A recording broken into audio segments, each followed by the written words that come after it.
Morning, gamers! Welcome back to Hellstormwargaming. My name is Mikey. Thank you so much for tuning in. I hope you're all doing well. I think I'll just set some dogs barking by doing that.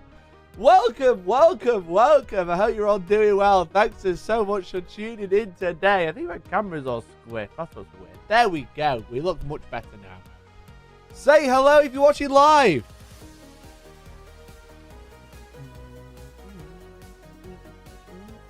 Oh, what a great time to be alive. We've got lots to talk about today.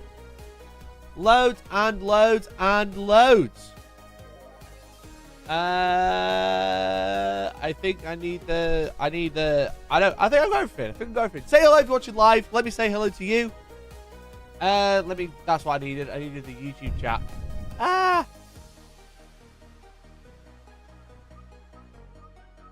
Hello, Storm. Hello, Storm, indeed. Hello, Storm. Let me pull up the chat. Let me see it. Let me see you. I want to see your beautiful faces. There we go. Hello, hello,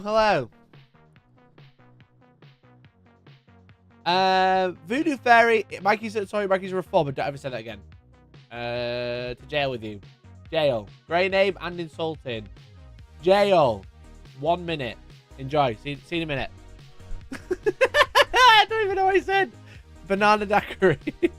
Good morning, Mercenary Q. How are you? Das and Des. Hello, hello. Nigel. Hello, mate. How are you? Hope you're doing well. And I also got hankering for banana milkshake every day. Every day, bro. Oh, he's so funny. He's so funny. Buy that girl a million pints, I said on Twitter, and I still think that. That's what I'm trying to say. Good morning, dear Wag. How are you? New hair, very dapper. Yeah, if you don't know, I've got a mullet now. If you don't know, that means you're not watching my latest video. That means I hate you. Go watch my latest video. God damn. Big C, hello. How are you, matey? Big C, hello. KRDM, hello there. New hair and new music. You haven't watched my latest video either. Don't make me tell you out, dear Wag Brutal. Yes, I've got new hair. I got new hair last week. Very annoying watching your panel no-show vid. We would have been walking past a hill to down our way home and had no idea you're on. I know. That was the problem, Phil. That was the problem with the entire thing, bro.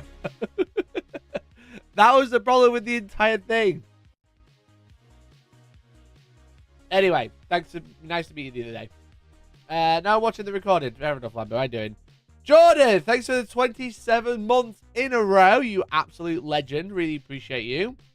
Really appreciate you. Look at that. We're trying to hit 450 members. That's 20 memberships. If 1 in 2 of you gift a single membership right now or become a member, we can hit that goal very quickly. And we'll be doing some giveaways. I'll be giving away some Steam games or some dice, depending on what the wheel hits, because we do have a pick a wheel. As you may know, we have a little wheel and we press spin. And then whatever the prize lands on, you win at home. And if we do hit the member goal, we'll do a second spin for everybody who gives a membership today. Okay, or supports the channel today in general. Hellstormwargaming. I know, thank you, man. I'm really chuffed. I love my new hair. It took me a while to get used to it. Lambo! Paint celebrates 18 months of membership. Will you be giving banana milkshakes? Thank you so much for the 18 months, Lambo. Fucking love you, dude. 18 months of membership. I'll give everyone a banana milkshake if I hit 1,000 members today. Very tasty. I think with the mullet now, we should talk like the Aussies. I can't do an Aussie accent. That was bad. Look, I'm not bad at accents, but I'd need to listen to it before I do it, right? Okay? If I just do it off the top of my head, it's always bad. But if I listen to like one thing, then I can imitate it really well. Okay? That's my secret trick. I'm like the Thing. G'day, Mikey. See? Can't do it. Can't do it. Dr. Donald, good morning, mate. How are you? Hope you're well. I really need to catch up with you. It's been ages. It's been absolutely ages, bro. Hey, Faces and Bases. Thanks for the gifted membership to Free Radio Armageddon. Brian, what's going on? Thank you so much for the gifted membership. There we go. Look at that. We've only got, 18 to go out of 20? Easy peasy. Easy peasy. Where were we? He's very happy. He was very happy with Nigel. I loved Nigel yesterday, especially when he spelled like bananas. Rob, good morning, mate. How are you? Lord Nerbain, good morning. Organ, hello. How are you? Stu, hello, mate. Or Stephen. I'm sorry, but I'm bad at this. Morning from Liverpool. Happy new haircut. Thanks, bro. Morning, all. Can finally watch a Wednesday stream. Well done, mate. Thanks, buddy. When's your fight against Timu Logan Paul? Who's Timu Logan Paul? Who's Timu Logan Paul? Thanks to the Warmag discount. I'd been waiting to make an order. Yeah, I've just got a new Warmag discount code. I've got a chat with them later today, so there might be something a bit more official coming in. But Warmag are great. I didn't get paid to get a discount code. I don't get paid from your orders, but I have a 10% discount code that is in the Discord. I believe it's Hellstorm-X, all caps. And you'll get 10% off. I don't earn anything from it. I just like working with Warmag. But there might be something more official soon, which would be very cool. Anyway, where were we? You coming for Games Expo? I haven't. Just about. I think I'm okay now. Yesterday I was still a bit like groggy. I've been trying to what do they call it? Not use my phone in bed. I think that's the best way I can describe it is not using my phone in bed. Right? It gets to bedtime, I put my phone to one side and I don't touch it. And I'm actually finding it really tough. But I'm also feeling great every day. Guys, thanks for the 46 months! Holy shit, nearly 4 years. Of all trades celebrates Holy shit, bro. Of membership, jumping between this and a 10-hour Destiny lore video and getting a Greg's breakfast is a good Wednesday for reporting the news. Holy shit, that is a crazy morning. Thanks so much for the 46 months, you fucking babe. You absolute babe. But yeah, so like I've been trying not to use my my phone in bed, and I've been feeling so refreshed in the morning. It's like crazy. Isn't it crazy that if you don't use your phone in bed until 2 AM, you feel great in the morning? I've been feeling fucking like hungover every morning. I mean, what's going on? I think I probably have sleep apnea, right? I probably have sleep apnea. Celebrates That's thanks for 28 months. I guess I'll leave this here as well then. Nearly 2.5 years, bro. Really appreciate you. Thanks so much. Sunday Look at that. Member goal on the way. 17 to go. I'll leave this here as well then. I've been feeling like hungover every single morning, which has like been really hard for motivation to do anything. So I've been noticing I've been like really slacking. And I've just been like, you know what? If I stop using my phone in bed, and I get up and have a shower at a good time and just start my day a bit earlier than normal, I'll feel better. And you know what? I have started to feel better. So I have recovered from UK Games Expo because I put my phone down. Actually crazy. Because normally I go to bed and I'm like, fucking TikTok time, baby. Scroll some TikToks, scroll some Twitter, look at Reddit, you know, look at some stories. Jace, thanks for the gifted membership. Really, fucking, what a legend. What are you, fucking boy? Thanks so much, Jace, for the gifted membership. Don't forget, chat, if we hit the member goal, as I said, we'll be doing a giveaway for anyone in chat, free or member. If you're grey name or green name, you'll be able to win. But everyone who's gifting memberships or resubbing or anything like that today, or super chats, will be entered into a second giveaway at the end of the stream with a marbles race. If you want to see a marbles race today, make sure you gift a membership. You can gift a membership to let someone else become a member, or you can join yourself for as little as £2 a month. That's very cheap. It's what that gives you is full access to the Discord, which is very, very cool. Which gives you discount codes for a bunch of companies. You let's hang out with me. Gives you behind the scenes content if you're a high enough tier. There's loads of reasons you should join. But one reason is being we get to do free giveaways today. But yeah, just fucking, I've just been like feeling great the past few days anyway. So I'm going to try and keep it up. And I'll keep you up to date about how it's going. About not using my phone in bed. That's very cute. Thank you so much, bud. We should be around, well, unless someone's just unsub, we should be around 400 now. Thanks so much, buddy. But yeah, I just fucking use sleepy time as time to get stories for the show. So let me know you're free. We'll have a game and hang out. Yeah, we should definitely just fucking hang out for a bit, dude. Or just play some games or whatever. Painting Forward, my last one was gifted. Let's go, Phases. Thanks, buddy. I don't know. I can't join or gift on your channel on my phone. Only PC for some reason. So if you're an iPhone, it doesn't let you, because the reason being is because Apple wants to take 30% of all payments. So if you're watching on an iPhone, you can't gift. Okay, you can super chat, but you can't gift or join. You have to do it on a PC. I know it's cringe. I know. I'm sorry. It's just Apple being cringe. That's why. Bought some stuff on their previous promo and brought the mag sheets are great. Yeah, Wargaming are great, dude. They were so good. Have we got juicy privacy here? Steamforge news today, and Scale 75 kind of announcing nothing. Yeah, I might talk about the Scale 75 thing. I spoke about Privateer Press on Monday, because that's when it got announced that Privateer Press has sold most of their IP to Steamforge Games, which is quite wild. There's an app you can get on your phone to screen for sleep apnea. Oh, really? Interesting. Just been diagnosed with severe sleep apnea myself. Got myself a CPAP machine. Now I look like a Morton Joe when I go to bed. Well, I snore really bad, right? And I stop breathing when I snore, so I've definitely got it. Good morning, Lord Samurai. And you get to see my 3D print painting shape. You do get to see all Lambo's 3D printed, which has been doing a lot. Okay. Well, welcome to the stream, everyone. If you didn't know, this is the Wednesday show, okay? Where I bring you the hot gossip of all the news that's happening around the community and just generally things that I find interesting that are, you know, important. That's not the right sound. But let me tell you of the headlines today with this new song that was the wrong one, okay? Let me tell you. A big thank you to Dats and Des for the gift of membership. Really appreciate you, bud. Thank you. Bam, make sure you say thank you. Bam! Bam! Say thank you right now. We have influencers are actually cringe. Okay. Influencers are actually cringe.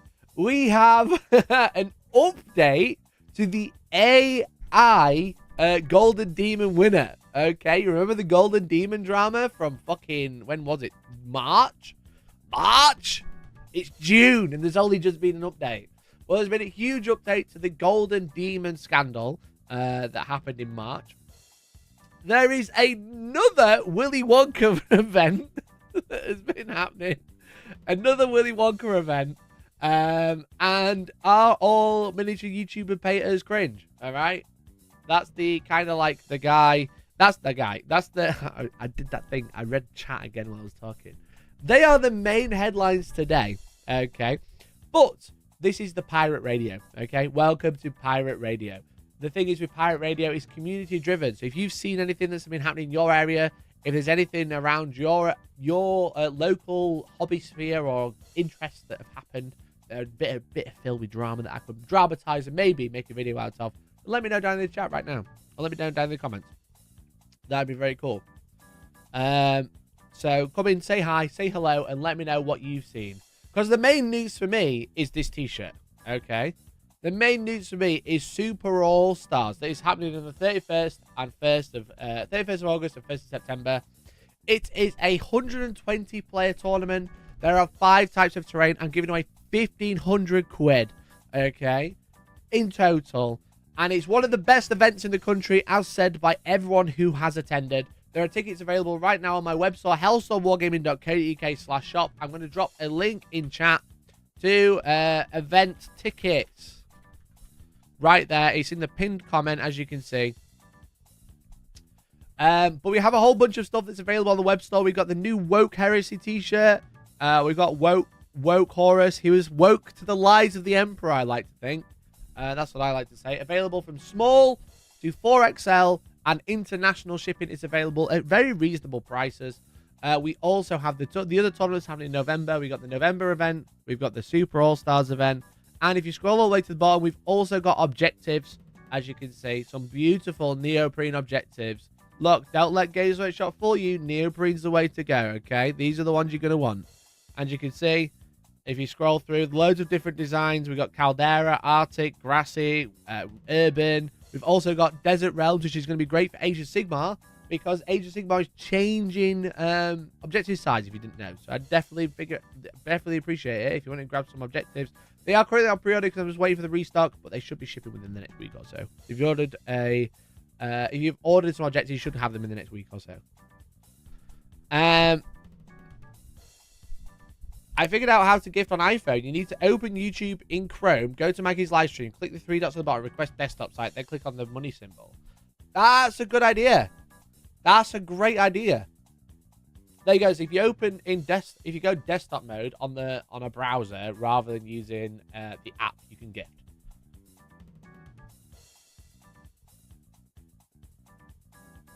No way Mikey knows what a caldera is.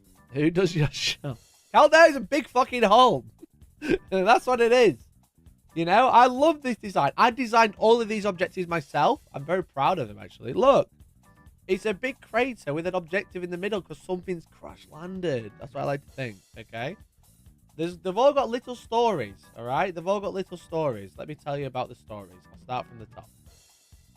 Look, you're driving along and someone's dropped it. They've dropped the objective. You know, you're on your road, you're driving along, and it's like an old wing mirror, okay? That's what you're looking for. That's the objective. All right?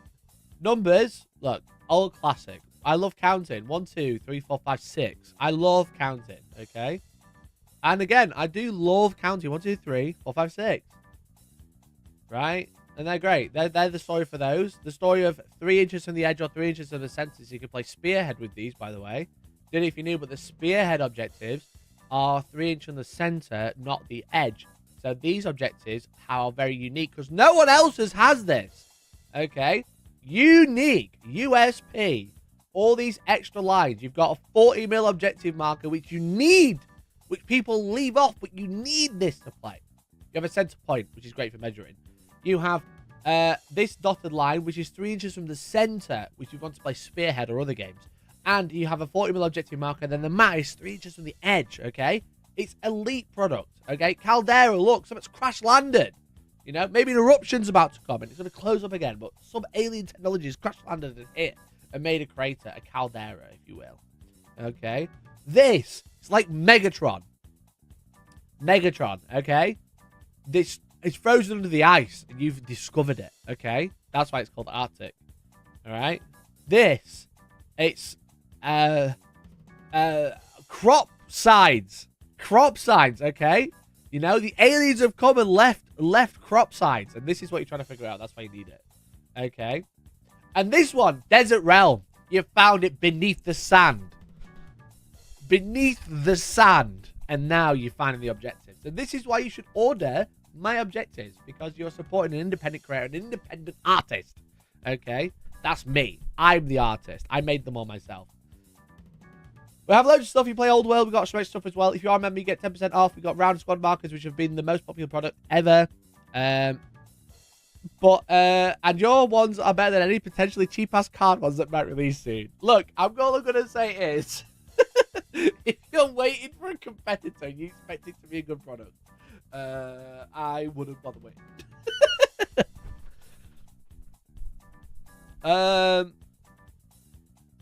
Got them objective markers, love them. I'm glad, Rob. I'm glad.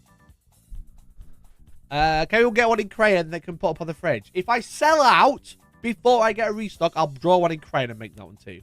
I can literally make anything. Are they matching game mats? No, but they go with a lot of game mats that you probably own.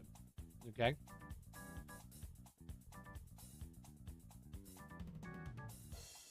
So if you're new here, thanks so much for tuning in. We use the first part of the stream to kind of shoot the shit and just, like, get to know each other, you know? Icebreakers, I like to think. Icebreakers. And then we get into the main news.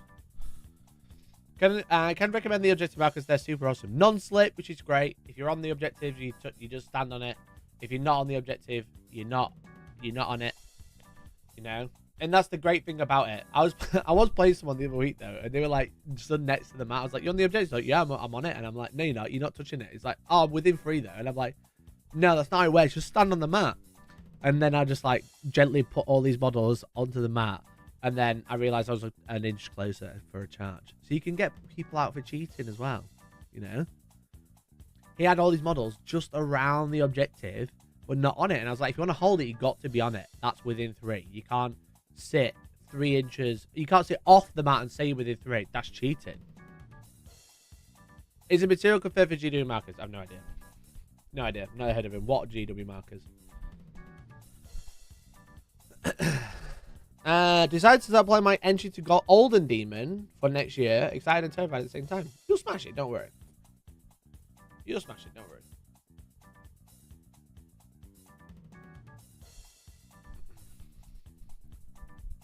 As someone who already owns some, they are made to the highest quality. I'm glad. They're one of my proudest products. I think I was the first manufacturer in the UK to have them as well. So anyone else who's made them has just copied me.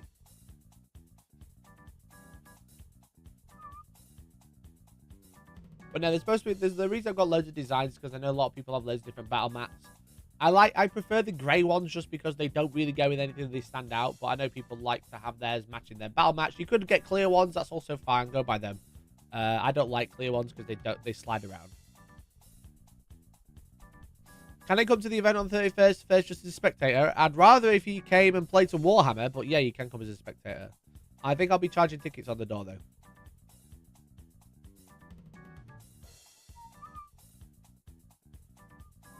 Because they should have some extra things. I've got some big announcements for Hellstorm All-Stars regarding the terrain. I'll be updating the player-placed map packs with more terrain, more buildings. And I think we'll be getting rid of the game map table. Okay, so if you didn't like our table 3, I think that'll be going the way of the dodo.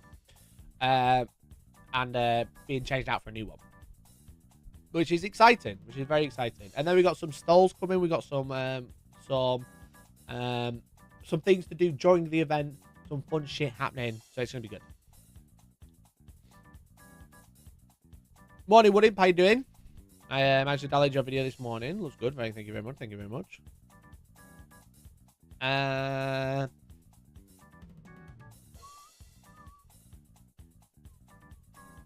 Also, Lambo tagging me. Should we watch this before today's stream? That's what the entire stream's about. So no. Why did it spam 2 live?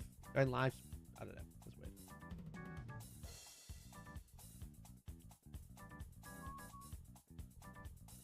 With your events, do you have a space for a hobby zone for people who wanted to buy a ticket and just have a social painting session with the gaming noise in the background? That's interesting, definitely.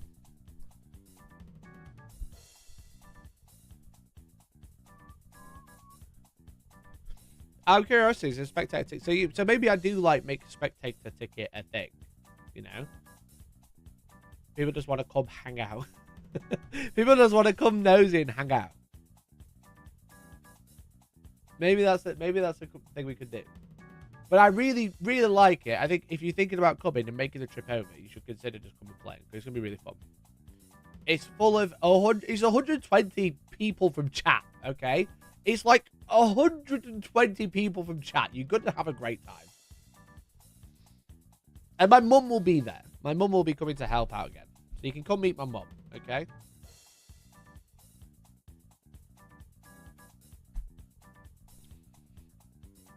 And some mods. Mesno, you're not from chat? But yeah, some moderators, and some of the best moderators will be there as well. It's going to be good. Easiest way to assist these spectators buy some raffle tickets. Yeah, to be a spectator, you do have to have a minimum spend of £30 on raffle tickets, okay? And you have to be there for the raffle. That would be funny, though. That would be funny. It's like, have you bought enough raffle tickets? Because if not, you can't come in. Sorry, bro, I don't make the rules. Literally makes the rules.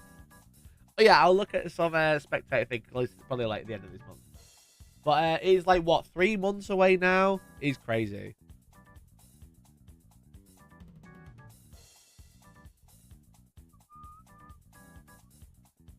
Will the mods be policing speech? Probably. I'm being lazy and not going to find out the info. Do you do different size games or the event's always 2K? They're always 2K, but I haven't done a different size event for a long time. The game's too skewed at smaller points. That's the problem. It's like really bad, smaller. I'll be down for a social thing. I can do some reporting from the floor and avoid places my brain doesn't set on fire. Yeah, maybe a social. Maybe I set up like a little social thing. We'll see. Okay, let's get into the news, shall we? Let's get into the news.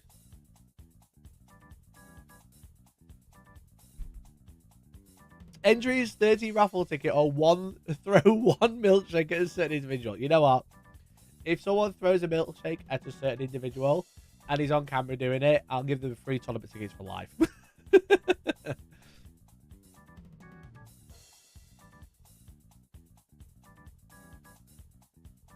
I'll bring my banning paddle if people are out like that's a paddling. Okay. Right, let's get into the news, shall we? Don't you think influencers bit cringe, all right?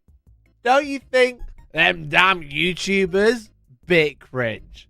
Say in chat, do you think, yeah, 1 for cringe and 2 for not cringe, okay? Don't you think YouTubers are fucking cringe?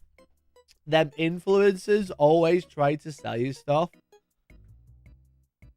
Come on, 1 or 2. 1 cringe, 2 not cringe. Mega cringe. Look at all those ones. Hey, Bill making stuff, how you doing? Do you think YouTubers are cringe, 1 or 2?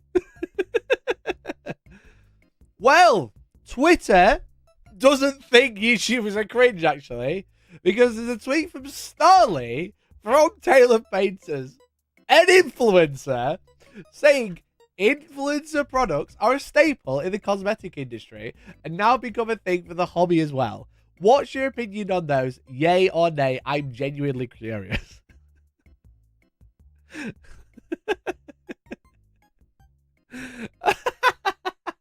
Don't you think it's funny when someone is like, their entire online persona is to review paints and sell them to you, is almost trying to critique people who sell paints? You know? Their entire brand is, here's a review, also here's an affiliate link. And it's like, what's your opinion, yay or nay? I'm genuinely curious. I don't think they're attacking, but I just thought it's funny, you know? Whenever there's a post like this, it comes across as attacking. You know? I never thought about it that way. Which bit? Influencers or the... Didn't the OG draft of this tweet have "where's mine" in it? I don't know. I can't say anything too much because obviously I'm part of this one. I'm part of this one, which is fully funded, by the way. Thank you so much. Love you all. The Colour Forge Kickstarter is fully funded, which is very cool. But yeah, like from my point of view, I'm very biased because obviously I'm part of this. You know, it does just come across as, bruh, you're just jealous you don't have one. You know. Crafters are nowhere near the scale of cringe of every other YouTuber. Crafters who just pull toys apart and stick them back together, bro. Big love Bill making stuff, however. If the shoe fits. I'm joking.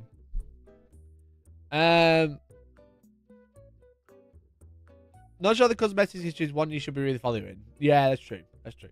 But anyway, there's quite a lot of talk on here. Obviously, Louise being heavily biased, yay from me. Organ, thanks for the gifted. Really appreciate you, bud.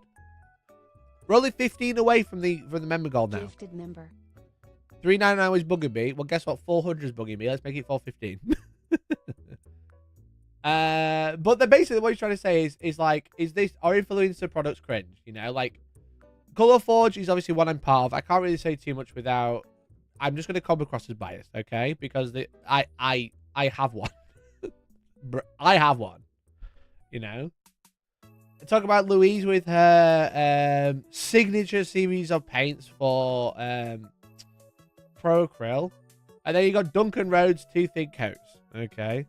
Which is a funny one because everyone's putting Duncan on a pedestal about this one. It's like, no, it's not the same with Duncan. It's his line. It's his line. Okay. This is just a series for Rogue Hobbies. This is just a series for Midwinter Minis. And Duncan's different. This is Duncan's line of paint. Okay. Like, don't look. I love 2 Thin Coats, and I love the company that makes it. And do you know who makes it? Not Duncan. Not Duncan.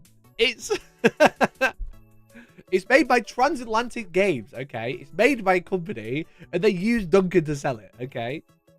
It's not his line of paint. It's just a line of paint with his name on it, which is the same as this one.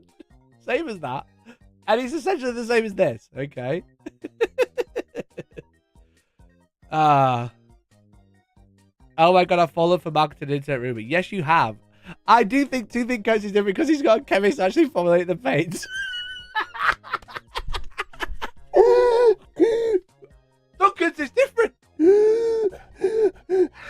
listen, Duncan's is different. Oh.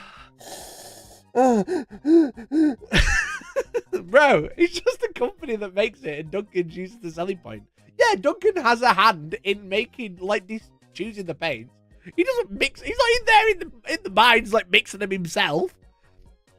It's made by a company. You know? That just made me laugh. Because that's what the comments boil down to. Let's find some. Let's find. Like, would it, bro? You're not beating those copium allegations, okay? You know? I've seen loads where it's like, oh, maybe they're all not going to show up now.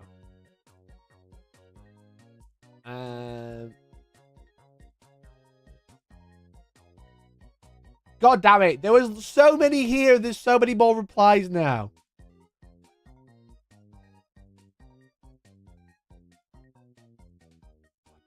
Look, the chat agreed, okay? The painters yearned for the mines. Into pigment pit.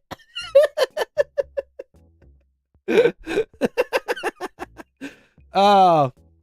Well, anyway, midway to minis, right? If you're going to say, well, Duncan helped mix these paints and chose the colours, midway to minis chose his colour of paint. They didn't just give him a paint and slap his name on it. He said, I want a cyan, right? And they had to work together to come up with that colour, right? Louise has got these 6 paints. She had to go, I want all the primary colours that come on an acrylic palette when you're 7 years old, and that's what she got. She had to choose them. So it's the same as Duncan. I don't know why people are putting Duncan on a pedestal. But anyway, I was actually surprised at this post. You know, normally I pull up a post and something like this and all the comments are like, fuck influencers, man. Influencers fucking cringe. But actually, hopefully, scrolling down the comments, see if I can see them. I think a lot of the comments are in agreement. This is fine. This is good, you know? A lot of people are like, if I trust the influencer, I trust the product. If I don't trust the influencer, I don't trust the product, which is also fine. You know? But he's also promoting his review, which is full of affiliate links, which I thought was funny. 2 think coats are pretty good. I'm not keen on just slapping a name on a regular product just to make it sound fancy, but if a popular hobbyist makes something themselves, it's something fresh they envisioned and brought to fruition, that's a good thing. So I think I've got a lot of respect for Jess. I don't necessarily... This is a bit of a funny one because it's kind of like against it, but like it doesn't really say what type of product she does like. But it's like, because essentially all of these are a product with the name slapped on, right? You know? All of these are just products with a name slapped on to sell it, right? You know? Let's not be wrong. Midwinter Minis helped choose this colour, but it is a colour forged product with Midwinter name on. You know? Rogue Hobbies chose these colours, but it's a Pro Acryl product with her name on. Duncan Rhodes probably said we should make our own Citadel line, right? And they slapped his name on to sell it, okay? It's still made by another company. It's made by Transatlantis Games, okay? They better use their sprays till the end of time. Every episode! Every single episode! I can't believe you're not playing this Cyan again! I thought this was Midwinter's Cyan only channel! Can't you tell the difference in these images? Oh, fucking hell. Unless it's got permanently in stock for a long time like established paint colours, then they're not for me. I don't know what these allegations are, you know? What are these allegations coming from? I love both of these people. I don't understand the allegations, you know? No one's just slapping a name. Well, I suppose everyone's slapping a name on a regular product.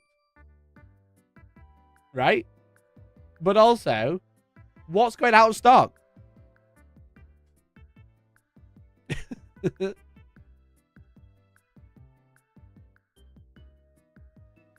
Is it the other way? Transatlantis had a paint range and they approached Duncan to stick his name on. Yeah, my apologies, I misspoke. But that's like every product we're looking at, right? The same with Colour Forge. They approached me because they want to put my name on it. You know? The meme. Did you see my meme? The cow meme from my previous video. You know? If you haven't seen it, I'll show you. Don't worry. I've got it here. Look. I tweeted it as well, but just in case you missed it.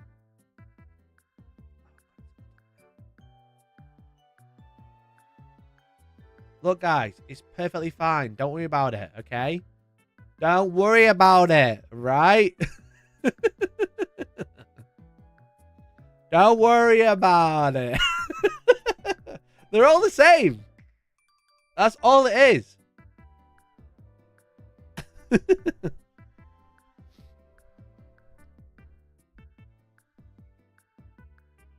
I'm most surprised Violet chose an orange over a yellow one. Brilliant.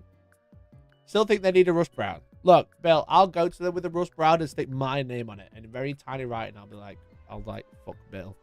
All right, okay. It'll be like Rust Brown by Hellstormwargaming. Very tiny, rusty. Fuck Bill. I'm making my own kit, says Pete the Wargamer. I helped choose and design the parts, have managed to process and even funded the initial costs. But it's still made by Wargames Atlantic. I don't see how that's much different. Interesting. But then are you selling it yourself under your own company, right? Because, like, Transatlantic Games make Two Think Coats, which has Duncan's name on, but it's not Duncan who's making and selling it. They're using his name to sell it, right? Same with the Colour Forge. Love it to bits. I'm working with them, but they're using my name to sell something. Ultimately, I have no part of it outside of please buy the product. If you're making something, selling something, but then having a manufacturer, there it was. If you're making something, designing it, kickstarting it, and then you're having a manufacturer send it to you to ship out, then that's different. But if Wargames Atlantic are making it and selling it for you, then it's the same as this,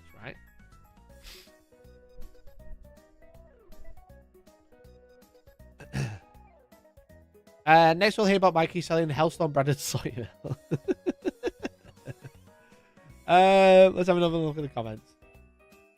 I'm in 4 counts, I'll be stopped for a long time. If I trust the influencer, then give it a shot. That's the thing, right?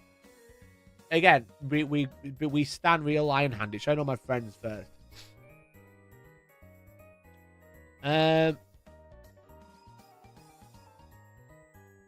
Wait, the panel at UK Games has about 6 people watching. Yeah, I spoke about it on Monday. The thumbnail says it all. I think I tweeted about it as well, but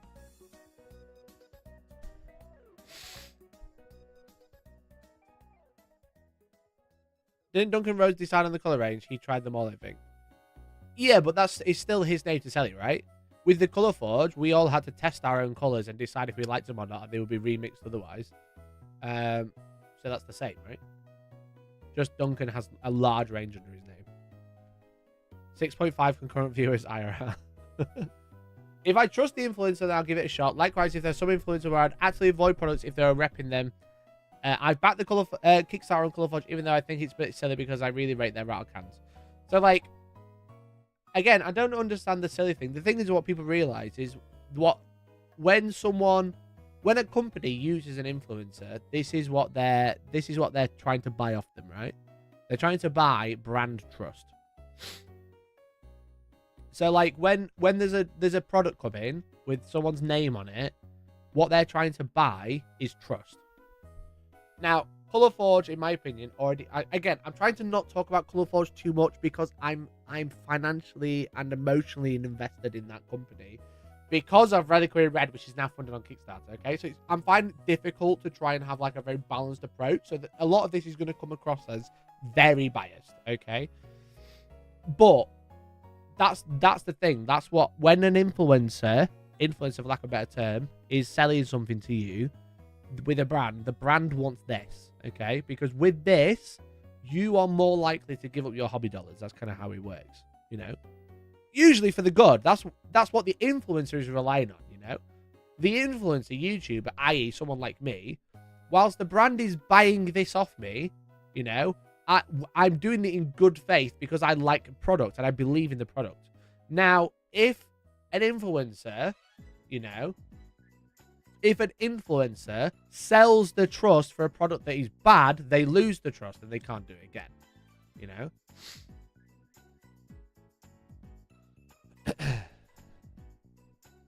So that's kind of like something that you have to like consider when you are looking at an influencer, YouTuber, content creator, reviewer, or whatever. That's what they're trying to do. They're trying. The company's buying the trust from you to sell to your audience because the audience trusts you and you wouldn't promote it to them if it was shit. If it then turns out it's shit, then then you'll lose the trust, so that it just won't happen again. I'm selling it under my own name, but I don't have a factory to make the kits or distributing hub to send them around the world, so I'm paying Wargaming in Atlanta to do that for me. So, Pete, I think that's different, right? I think that's different because you're branding that under your own name. Like, so I sell objective markers, right? I have a company make those. I don't make them myself. That's not an influencer product because I buy them from them and then I ship them all myself and do that myself, right? If another company was selling objective markers that had my name and they were handling everything, that's like an influencer product in my opinion. So I think with your dead animal bits, I think that's a little bit different in this context. Because, like, again, like Duncan Rhodes sells paints. He's financially invested in their paints. He earns money from those paints. But ultimately, a company makes those and sells them, and he'll take a cut, right? And that's the same for, like, a lot of products, like the Colour Forge, you know. They make them, they sell them. Every time they sell a red, I get a cut. That's kind of like how it works. And I'm not, like, I'm not scared to tell you that, okay? Every time you buy something... I'll buy a Colour Forge can that's linked to a creator. One of those creators gets a little bit of money back. Okay, that's the whole point.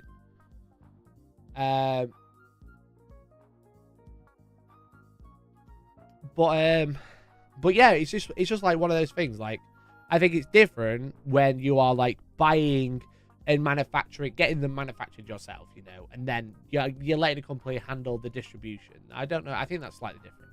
I would say anyway.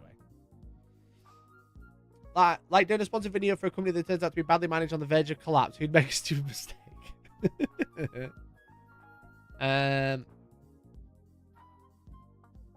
Depends on which. Duncan has an extensive range of paints, so you can tell he's put a lot of work into the project. But signature paints and single niche spray can colours, most of which are so niche and require matching pot paint to clean up mistakes anyway. Or doesn't every can need a matching pot? I don't understand this. The thing is with it is, like, I personally, like, there's 8 cans of paint there, right? I see uses for Colour Forge in particular. I see uses for like half of the colours. Some of them I don't. But guess what? I don't paint like everybody else. Some people will be like, holy shit, an ice spray paint? I've wanted that forever because I paint ice Tyranids or whatever. You know, that's what I thought. It's like the icy Tyranids that I could paint. That'd be quite good for the midwinter ice spray paint. You know, but just to go, well, you'll need a matching pot. Like, of course you will. Every spray paint does. That's the whole point. And they're color matched to most things anyway. I also did a thing, right? Where was it? I did a thing. Where is it? You know, here's a color match. Ironically, Cord Red is a terrible color match. Vallejo Gory Red, beautiful color match.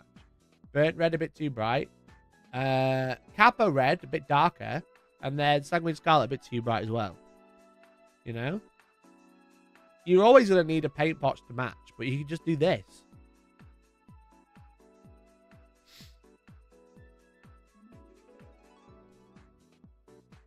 I struggle with the idea of famous nerds generally, to be honest. I know it's because I'm old and out of date, but there's much pressure to monetize, grow your account, become famous. Why can't we all just enjoy the hobby and have to put some of us on pedestals? I don't understand this, man. I don't understand this comment. Didn't you get a preview from Mantic the other day?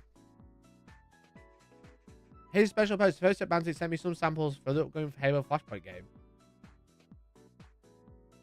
They wanted to... Am I being stupid? Am I high? I'm really happy there's enough of a market for influencers to partner with brands on new products. The products themselves need to be good. I wouldn't buy a product just because of an influencer, but there are influencers I trust and they know wouldn't recommend rubbish. This is a good tweet. Good tweet. Why do you need a pedestal? Like, I don't understand that comment when you get free stuff from Mantic. It's like the same. It doesn't help that in the first place, users have to be out front and quick. Like, did almost everyone flub the speed paint 1.0 reviews get the views?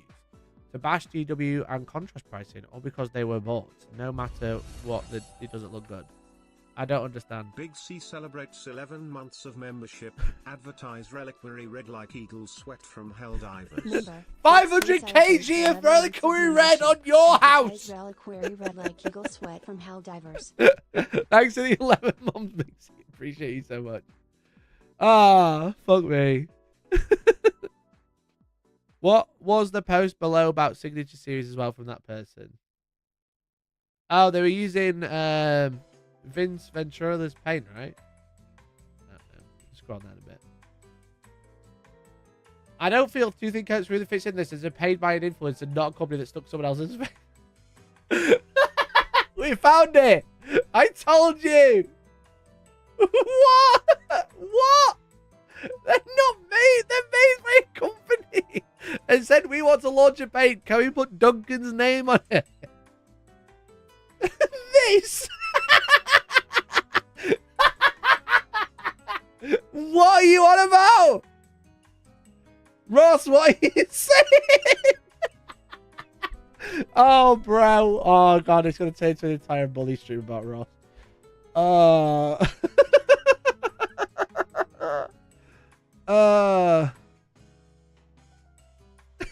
He's so different. Duncan's actually made them. Duncan's in the pigment pit, mixing away. Oh, I love sanguine scarlet. Oh, I'll mix it myself with his big pots of red. No. He's financially involved with. If he personally was making them paints, he wouldn't use anyone else's. It's called influence marketing. That's all it is.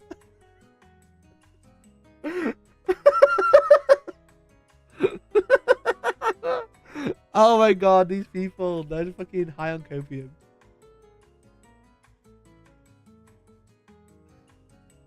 If it's by a creator whose work I like, I'll be more likely to buy it. But in some cases, like Midwinter, I'll avoid anything they're associated with. Why? Why? Colourforge is iffy because it's still only a Euro brand and it's only a primary with some of the colours that don't seem much that different from their regular colours.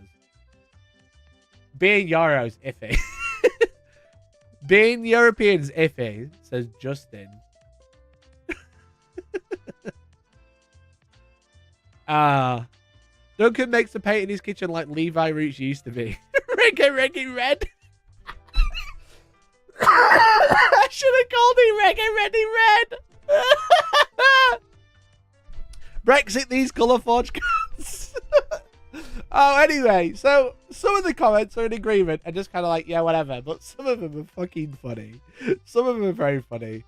So overall, the thing is with it, is the reason companies do this, as I mentioned, just to round out this section, is the companies know people trust Guy, okay?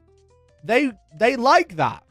So they make colour with name on to buy the trust from Guy to sell to influencer audience. If product good, Guy, get more trust. Brand, like more trust, do it again. Okay? That's kind of how it works. However, if Guy has trust and and product bad and they sell anyway, Guy lose trust. No more products sell. Okay? People mad. People angry. Don't trust that guy. It's the same. It's the same here. Okay? It's the same here. Duncan isn't mixing the paint himself. It's a brand name. Because they know this will sell. Duncan doesn't do anything. His job is the Painting Academy. He just so happens to have a Two Thin Coats paint range because they know that will sell. This Two Thin Coats line is a joke from Games Workshop.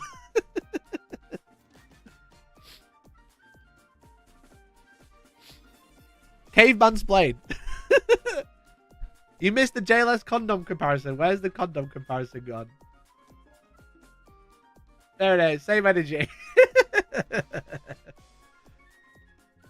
Bit thinks German World War II gamers are bad people. They usually are. Block me.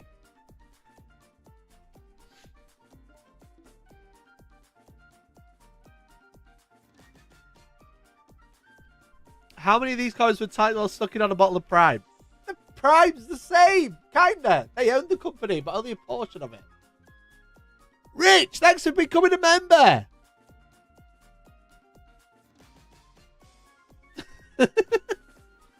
Duncan mixed paints in between bouts in one World Cup. Oh man. Anyway, I thought that post was really funny. I thought that post was like super funny because it's kind of like, no, Duncan's different. Duncan's so different. All right, we love Duncan. Duncan made his own paint. He mixed it in the mines himself. But no, it's the same. He doesn't have ownership of the company, I don't think. Shall we check?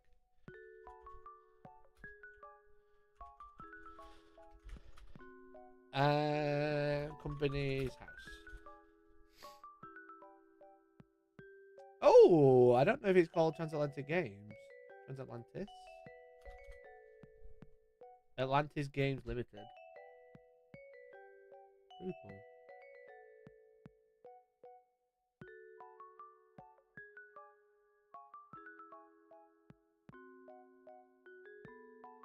Is this the right one?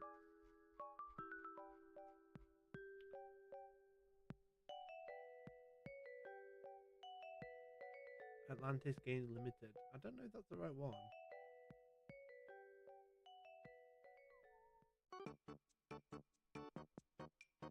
Atlantis Games Ltd. Dissolve. Transatlantis Games. Yeah, Transatlantis Games. I don't know what their company is under in the UK.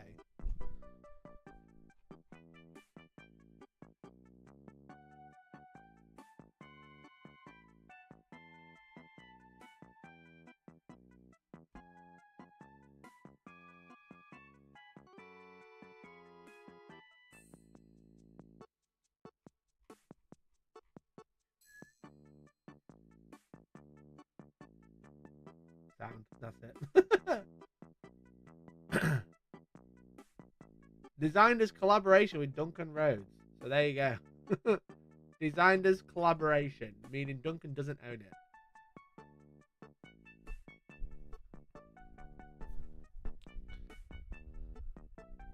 He's trying to dox Duncan. I'm not trying to dox Duncan.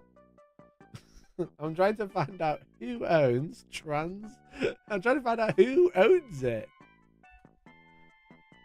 There's Atlantis Games Limited. Atlantis Games Limited, but I think that's it.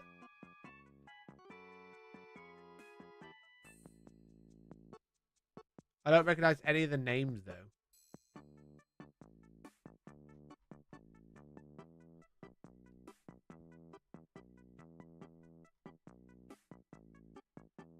It's a US company. Also true.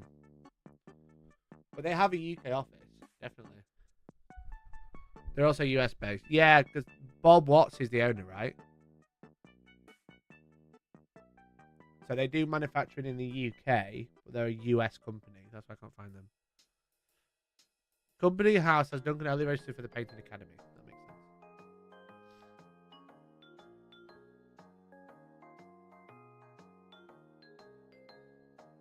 Clearly Duncan lives in the Transatlantis Games factory. He's got to wait 3 gigs out to deliver. Go to company's house. That's where I was, but I couldn't tell if that was the right one or not. Well, yeah, it's a US-based company, so they won't have it listed. But it just makes you laugh. It's made in collaboration, so why is Duncan on a different pedestal? That's what I don't get.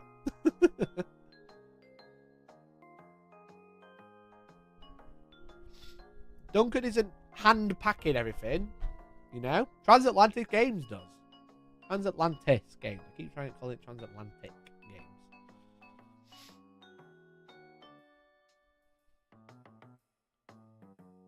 I'll say it again. All influencers are equal, but some influencers are more equal than others. Is it still cringe? Yes. Okay, we'll leave it there. Anyway, chat. They're both from Pennsylvania. I don't know how the US publisher companies works. I can't be asked to look. The point is Duncan isn't part of the company. He's an influencer, is a freelancer. Why did Duncan set up his company in the US? That's how it all influences. We all set up our companies in the US these days. Duncan was onto something. Why did Duncan set up his paint company in the US if he owns the paint company? He doesn't. He's just a name on a brand, okay? They were going to come out with the paint range anyway. They just asked Duncan if he wanted to do it.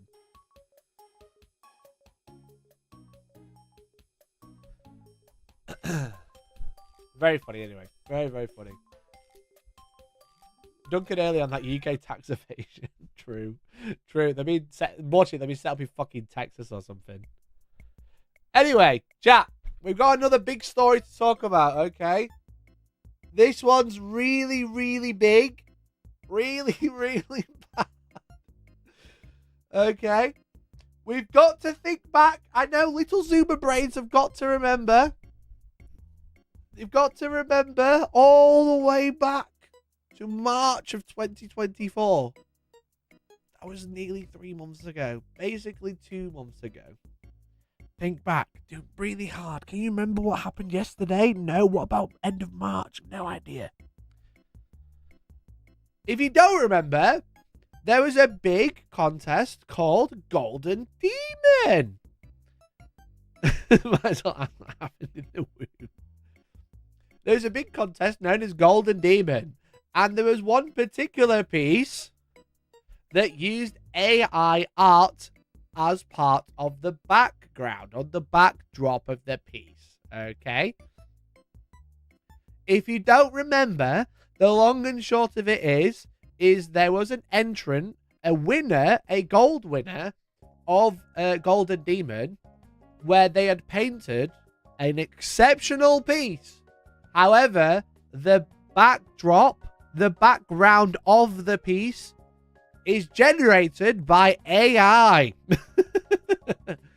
As you can see, we're not going to watch my full video, but for context, for single miniature in Warhammer 40k, an Exodite on a plinth with a nice background. Now, again, to get my biases out of the way, I met Neil once. I said, "Oh, hi Neil, big fan." And he said, "Hello, nice to meet you." We've got a very close relationship. It's a very, very beautiful piece. Very close relationship. A beautiful plinth, a beautifully painted model, and the set is really, really nice. However, the backdrop isn't an image. It's allegedly used AI as the backdrop. As pointed out from Cake Latte stuff, is this bit isn't relevant.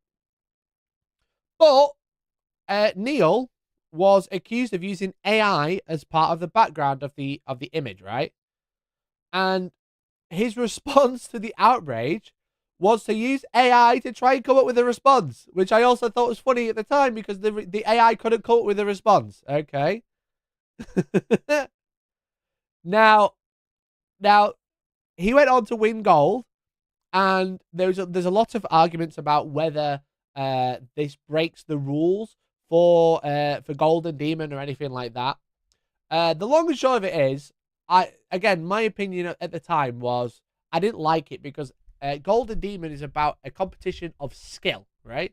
It's about painting to a standard that is so high, it is like, just like only a few people in the world can do it, and they can achieve that goal and get that win because they have such talent and such patience and practice that they can paint something to super high standard and then present it, and it'll look amazing and it'll win.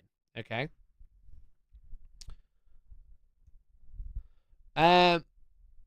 However, using AI as part of the backdrop of the piece, adding this background setting to your piece by using AI is, in my opinion, absolutely dog shit because it's a competition of skill, and you take all of the skill away when you use someone else's work to generate an image for your competition piece and then win a trophy for it. Okay. Can't believe you're talking down the skill to write an AI prompt. Anyway, so that is basically like the long and short of the story of what happened. Okay. A guy won Golden Demon. He won gold. whilst the miniature was fantastically painted, and I can't critique the way the miniature was painted whatsoever, or the display pins or anything like that, I do think it's dog shit to use an AI-generated image in a contest about art skill when you are taking other people's arts for your own and using that to benefit yourself in a competition, okay? And a lot of people are going to be like, and I think I've seen it all in the comment, wait, I thought it's about mini, painting the mini, what's the backdrop matter?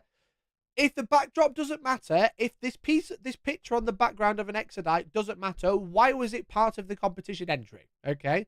The thing is with it, is that, like, you can say, well, it's about painting the minis, okay? Well, it's about displaying the minis or whatever. Everything that is given to a judge to judge it will be judged no matter what. Whether they don't look at the backdrop or they do look at the backdrop, there is bias there because you can literally see it, okay? If it doesn't need to be there, it shouldn't have been there. But because it is being there, it is being judged as part of the piece, okay? You can't sit there and go, well, it doesn't even matter. It's about the mini. Well, if it's about the mini, why why was it there, okay? And also, if it's only about the mini, why did, when Neil entered his first, what's the Dark Angel character name? What's it called?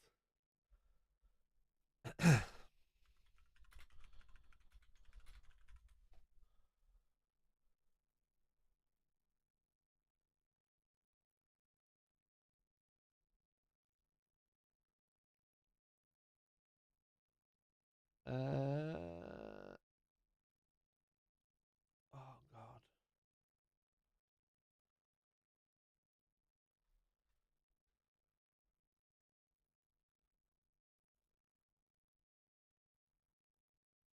This one? That's not him.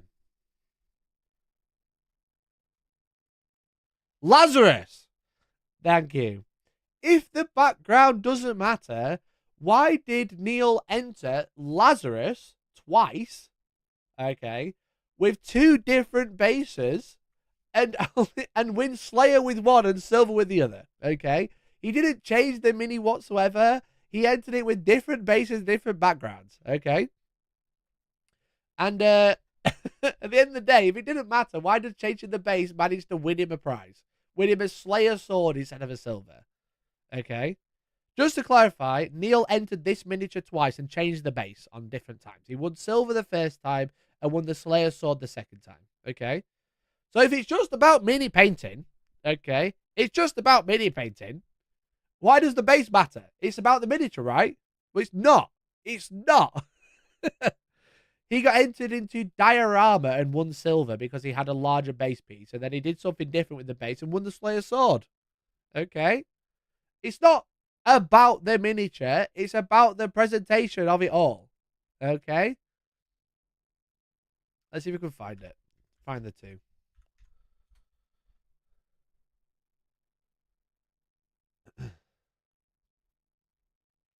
See, that's one of them there. It's not a great picture. I don't have the full picture.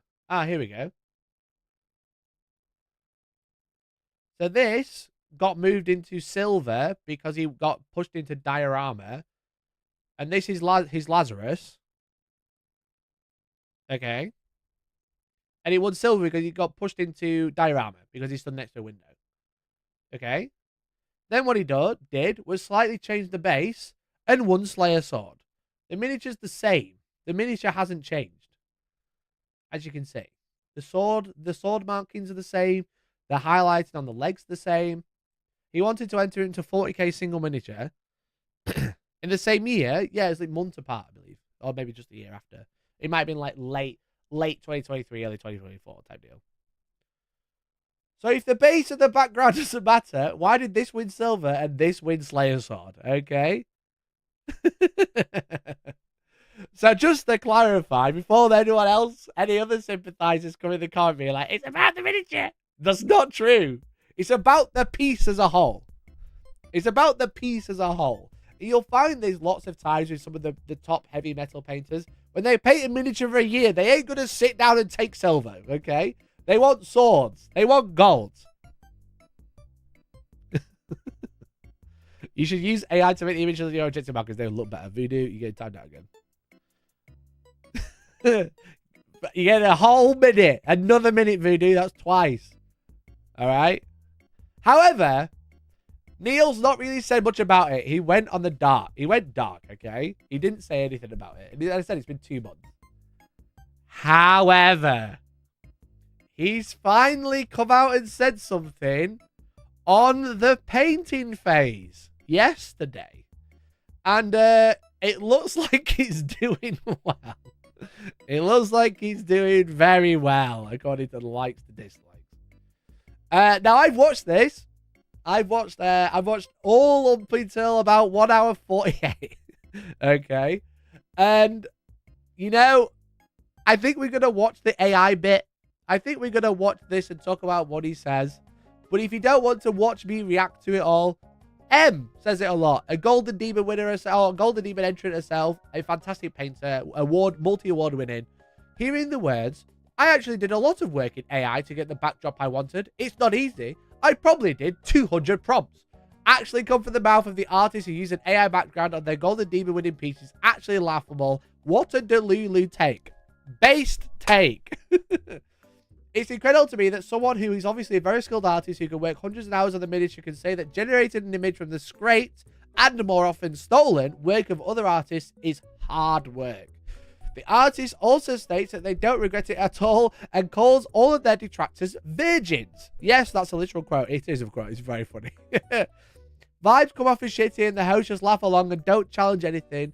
I don't know what else I'd expect anything to patch a sinking ship. Anyway, too long didn't read. In my opinion, the backdrop made using the tool that generates images based on stolen art has 0 place in an art competition. Paint your own backdrop, hunt. You're clearly capable, which I totally agree with.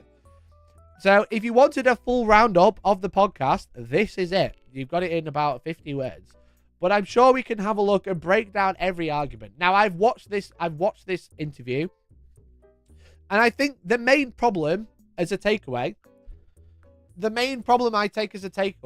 is that Neil is being very boisterous about the AI entrant, you know, and he's not really taking anything from the criticism he's received. He's just seen it as hate of virgins online. And the problem is the painting phase, whilst I love them to bits, okay? Whilst I love them to bits, and I do want to make sure that is clear, you know, they are a bit Churchill nodding dog. They're a bit like this. Yes, Neil, I agree, Neil. Haha, really, Neil? Great job, Neil. Cool, Neil. Wow, that's crazy, Neil. I agree, Neil. And that's the problem. If you're going to bring on someone who's, like, quite controversial, you know, or, like, have a very controversial opinion or has a controversial situation that you're going to cover and called AI broke Warhammer, Neil Hollis, maybe taking 5 minutes to say, hey, Neil, what about all the people who went against what you said? What do you have to say about that, you know? People who said Golden Demon is a test of skill, you know? What do you say to that? You've not used skill to generate an AI backdrop, you know? What about the people who said, you know, why couldn't you paint it yourself? You should be printing out backgrounds. You can just, if it's not judged, why is it there? You know, all of these little things, just come up with a little bit of back and forth, you know? A little bit of back and forth, but it just comes across as Churchill nodding Dodd. Yes, Neil. No, Neil. 3 bags full, Neil. And it's like, it's not really like an interview. It's just kind of like platforming the, in my opinion, dog shit take, because it isn't handled very well. It isn't a very good, look for Neil, and it isn't a very good look for the painting phase, because they've just like sat him on a pedestal and let him chat away, you know. 200 prompts, so he's got a mid-journey subscription. Isn't that quite a bit of cash? That's the thing. 200 prompts is so hard. You know what else is hard? Getting a monkey to type out Shakespeare, you know? If you're comparing your skill set to a monkey banging on a keyboard and hoping for the best, and eventually you'll get the outcome you want, I don't know if that's a test of skill. Okay? Okay. If you're putting down your idea of skill to monkey bang on keyboard until they get the outcome you want, then I don't know what to say. Well, anyway, I thought we could have a look. The conversation about AI is about 15 minutes, 20 minutes or so. And I figured we could like have a listen to see what Neil has to say and break down every straw man argument because there's quite a few. Okay. Let me catch up with chat before we start. They're just 3 hobby fans on the show now. Peachy leaving shifted the interview balance a lot. Yeah, I think there's not a lot of back and forth, right? It's a lot of nodding. So here's a question: what if you generate the AI image and then hand painted uses a reference? Would that be better? That's very different, right? If he's painting on top of it, that's not the same. That's tracing. But if he's painting as being inspired by something, that's very different. Before you say it, AI artwork is not inspired, okay? It takes other people's artwork and jumbles them up. It's not the same as being inspired. Looking at something and working from it from memory and adding your own influence into that is not the same as AI art, if that's where we're going to go. And if you try and use that as an argument, I will just mute you from chat because it's the dumbest argument ever. However, if he generated an art piece and painted it himself, he'd go like, that's really cool. That's exactly what I'm looking for. Right, okay. My turn. And did this. That is different. Okay.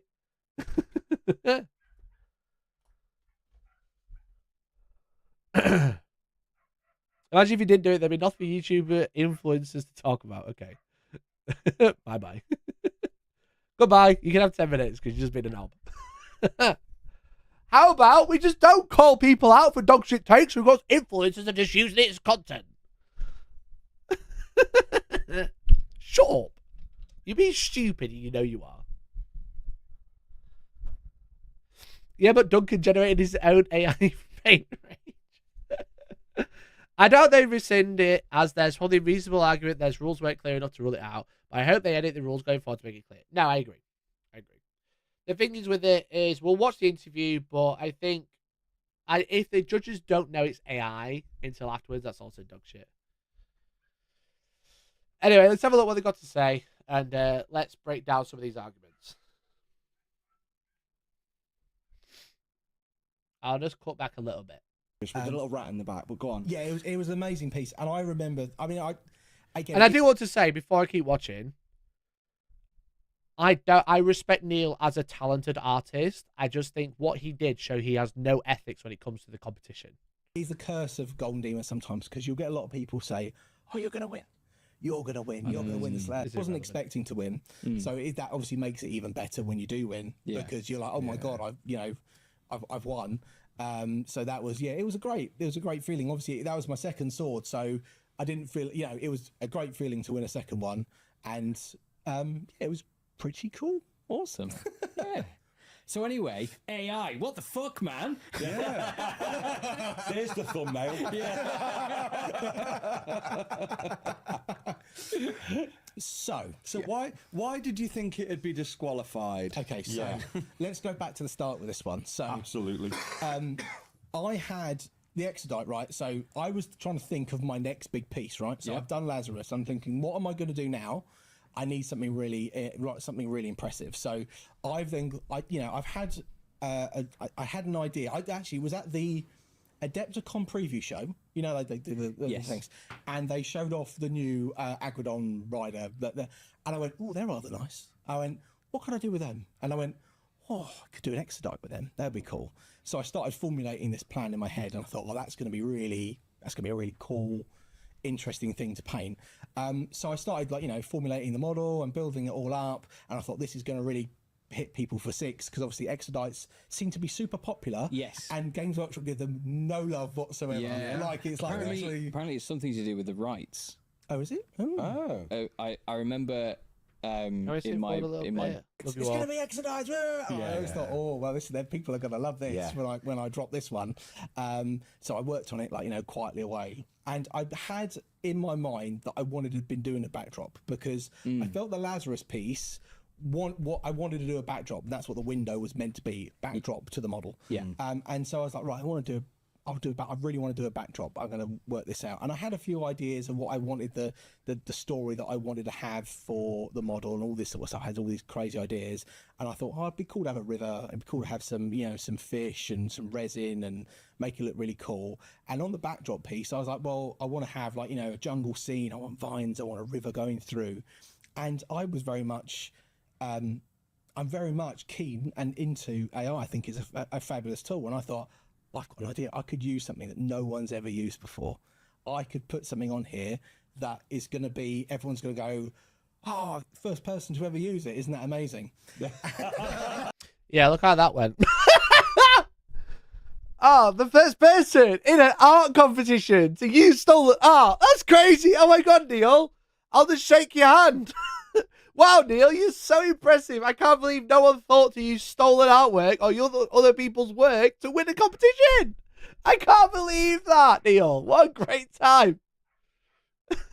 What a great time, Neil. I can't believe no one thought of it. I never thought the leopards would eat my face. I've got like out for you. How naive was I? So I sort of started working away on it. And bear in mind, I've been working away on it pretty much the whole year before the old Adepticon to the new Adepticon. And I was sort of working away, building it all, doing lots of work in AI to actually generate the piece that I wanted. Because again, as much as people might say, oh, this is really easy, you just type a thing in, it is so not easy.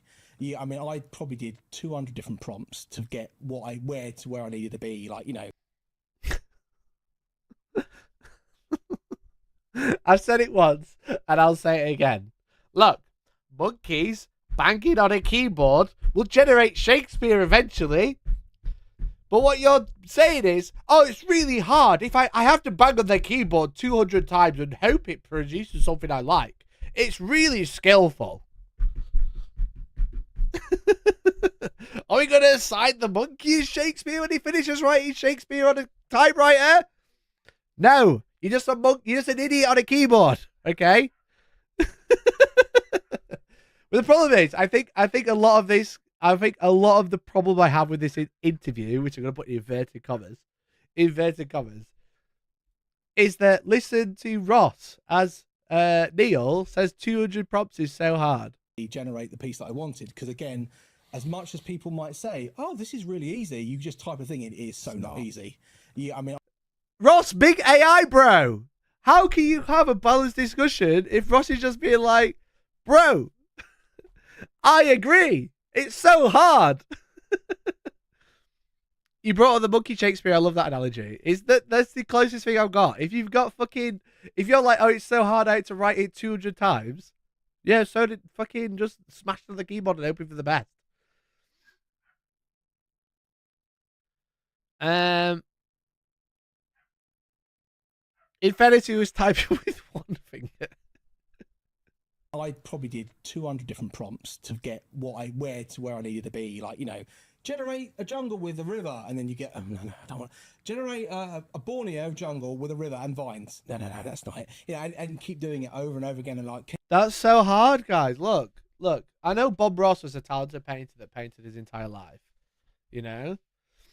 I know Bob Ross was such a talented painter his entire life, but look, typing out jungle with vines is tough. Look how much my fingers hurt from typing all day, okay? Typing different prompts for an hour, it's, ow!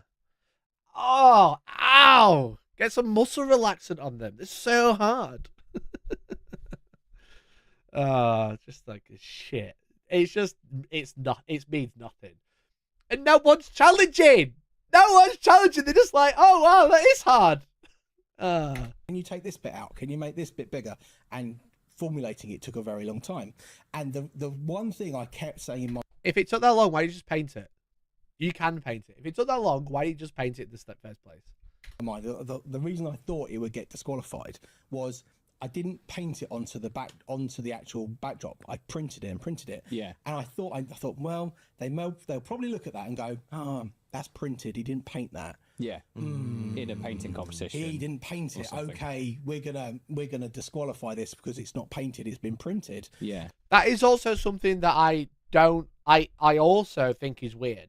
Now, as much as I can critique Neil for being a bit of a knob about his AI usage in this piece, I do think using anything that you've not made yourself or painted yourself is strange, you know, or like, you know, crafted yourself. Printing something out with a printer, in my opinion, has no place in heavy metal. In Golden Demon. But for some reason, it's allowed and it's okay. I don't know why. That is just part of the rules. And whilst that is part of the rules, without specifically saying AI is not allowed to use for backdrops, then it's going to be allowed for the next one. I imagine they're going to change the rules. I'm sure there's going to be something that's come out of this because it isn't a good look for a skill competition. But having any sort of printed backdrop, in my opinion, takes away from the skill of the art, because the whole point of the artwork, the whole point of the competition, in my opinion, in my personal opinion, it's a test of skill. You know, you win because you outskilled your opponents in how you made your piece, how you laid it out, how you painted it, how it's arranged. You know, little details that you've added into it. So just getting a printer and printing something, in my opinion, should be a thing in an art competition, right? But that's just my opinion, okay? That doesn't mean I'm right. That's just what I think, okay? The sculpting and 3D printing things is fine. I also criticised the Slayer Sword winner because it was 3D scanned and then flipped in ZBrush, okay? Just to make my point clear, I also criticised that, okay? I think anything you make yourself, whether that's digitally sculpted from scratch, you know, whether that's crafted with green stuff, whether it's painted by hand, I think that's great. But I think there's a weird ground of like 3D scanning someone else's work and using ZBrush is cringe, and using printed backgrounds that you don't own is also cringe, okay? Digitally painted backdrop and printed should be fine. Also, probably a green ban, you know? Like, making something yourself is probably okay, but using other people's work as your backdrop as part of a competition isn't okay, right? That's the whole point. If you print a background, you don't own it, whether you think you do or not, whether you wrote the prompt or not. It's using other people's work, okay? That is theft.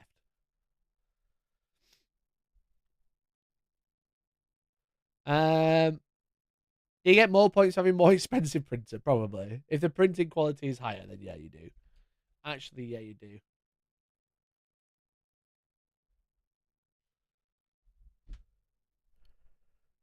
And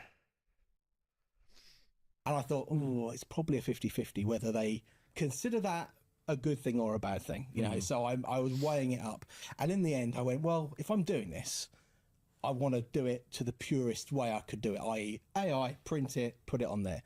And of course, I've added in like 3D elements coming out of there. You know, I did a lot of work. I touched up certain areas with a brush, and there's varnishing. I put filters over it. You know, there was a lot of work post-production after I generated the image. So I put filters on it. I put filters on it. One and done. Bro goes on Snapchat and swipes a filter, says, I made this. Purest way I could do it. Purest theft. Bro. Bro, you took other people's artwork to generate an image and won a competition with it. I hope every single artist that has had their art stolen by Midjourney gets a slice of that Golden Demon trophy you've got. Okay.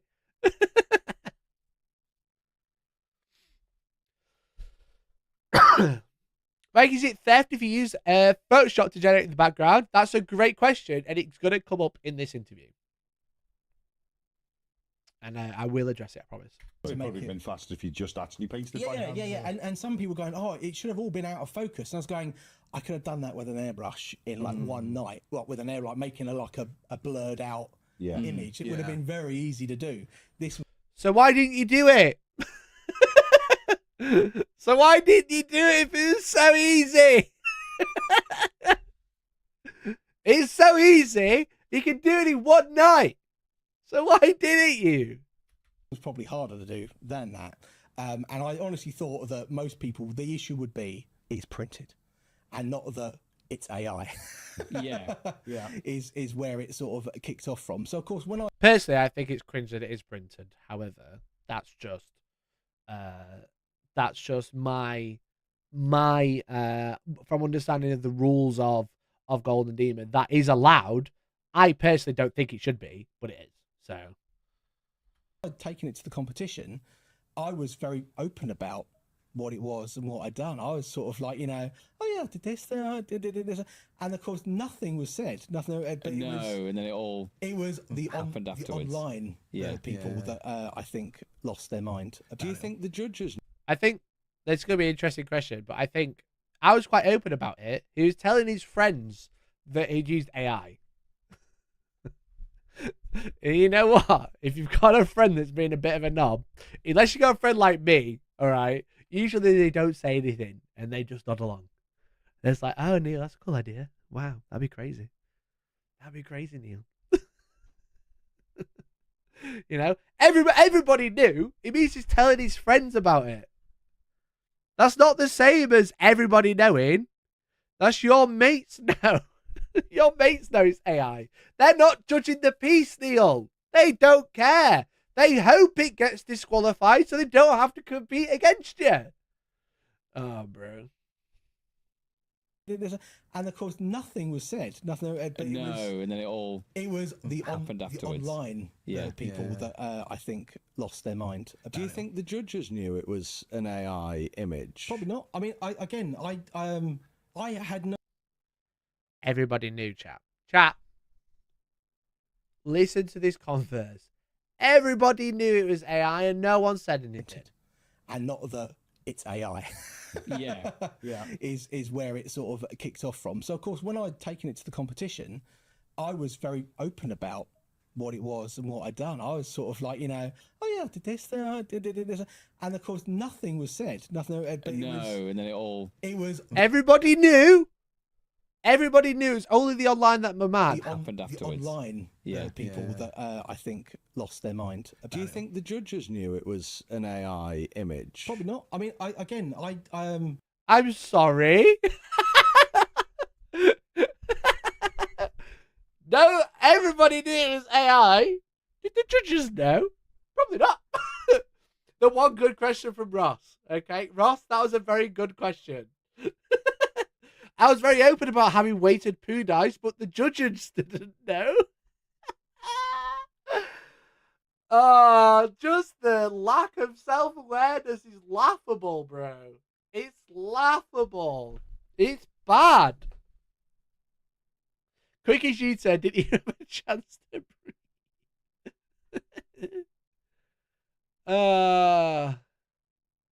It's bad.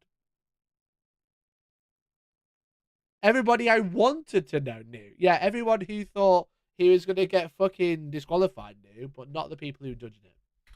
I had no work in progress of this up on my up on my Instagram.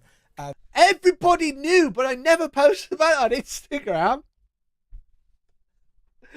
No, what you're saying, Neil, what you said in two breaths was, all my friends knew, but didn't tell me it was a bad idea. And then no one else knew because I didn't tell them. Okay? How can you be that dense? I didn't attack him as a person, right? When I critiqued him, I never attacked him as a person. However, when you come on and say shit online, you better be ready because you can't just say dumb shit. You know? Oh, it's just people online. Like, everybody else who's watching the competition, okay? Everybody else who's watching the competition, not your mates you're specifically telling it was AI. That's the long and short of it, right? Your mates knew, your pals knew, they didn't say anything to you. Everybody knew the actual secret that I wasn't going to post publicly about unless I got found out. Yeah, literally. You didn't say anything about it ever until you got called out, and then you did the worst comeback ever by trying to use AI to insult someone, and it didn't even generate a response for you. There were a handful of people that knew because we've got like painting WhatsApp groups and things, and I put up things, and I told them what I was doing, and I was showing them the images I was generating and stuff. So there were a handful of people that knew. Yeah. Doubling down, only my friends knew. I told my friends. That's it. Handful, everyone, surely. Oh, this is not a good look. This is not a good look. Everybody knew. The judges didn't know. I didn't post on Instagram, but a handful in WhatsApp did. Went from everyone to a handful in 3 sentences. This is such a bad look. This is such... Looks like... Hi-ho! Hi-ho! It's off to the pigment pits we go! Oh, I want to hear the 4th sentence. It's just him. Oh, mate, this is bad. This is really, really bad, mate. How did they record this and think it was a good idea to publish?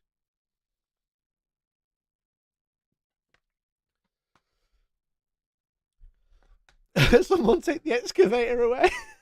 To the pigment pits we go.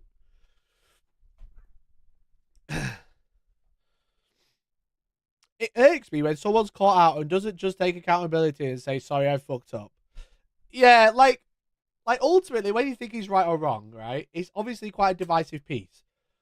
But it's very much coming from a place of elitism when you're like, my friends didn't care who I told on WhatsApp that everybody knew, but only my friends knew and the judges definitely didn't know. They knew about it because they're not interviewing. That's just your group of mates. And you're just kind of like, you know, laughing and jerking about it. But I respect Ross for asking that question, but I'm pretty sure that is the only question that gets brought up that is a slight counterpoint to any of this. But again, with the judging side of it, you don't generally go up to the judge and go, "Oh, here's my piece." By the way, I use this red here, and you don't give a breakdown of it. You go, "Here's my piece, please judge." Yeah. So, Yeah, but if I commissioned someone and didn't tell anyone and then won gold, is that the same? Because you use someone else's artwork to make your piece, you know? What if I, here's one for you. If I painted a model, okay, I painted a model to the best of my abilities and stuck it on a plinth, okay? But then I got world famous artist Van Gogh to paint the background, all right? And then I don't tell anyone I've commissioned Van Gogh. Van Gogh doesn't tell anyone that he's painted a backdrop, and I just hand it in and say, here's my piece, please judge. Would anyone say anything? Everybody knew. I told people in my private WhatsApp group. You know?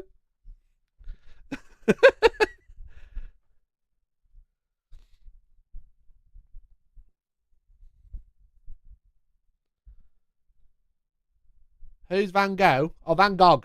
Van Gogh. Okay? So what you're saying is, as long as you don't tell them that all of the work isn't yours, it's okay. That's what you're trying to say. Van Googly. So the long and short of it, DP, I keep seeing you asking, if you're just tuning in, okay, a little roundup. Back in March, there was a Golden Demon Adepticon. One of the pieces won gold. The Exorcist piece on the table here, this one here, won gold. And then after the competition came out, it turned out the backdrop was used, AI was used to generate the image using the backdrop of the piece, okay? The piece won a competition. However, it had AI in an art competition as part of the piece, okay? And the argument has always been, is that's icky because it's a competition about skill. It takes no skill to write prompts.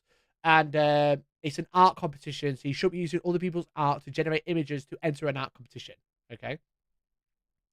And the long and short of it is this is the first time Neil's come out to discuss it. He was supposed to be on the Cult of Pain a couple of months ago, but then he never showed. And now this is the first time, and he's coming across as a bit of an art wipe.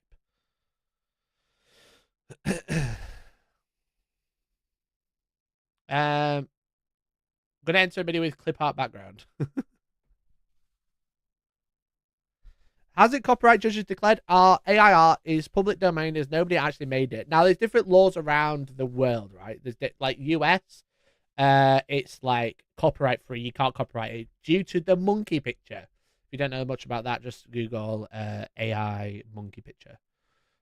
Or AI monkey picture lawsuit, because there's a picture taken by a monkey or someone else's camera. They tried to sell the image, but the monkey took the picture, not the person, so they said it was copyright free.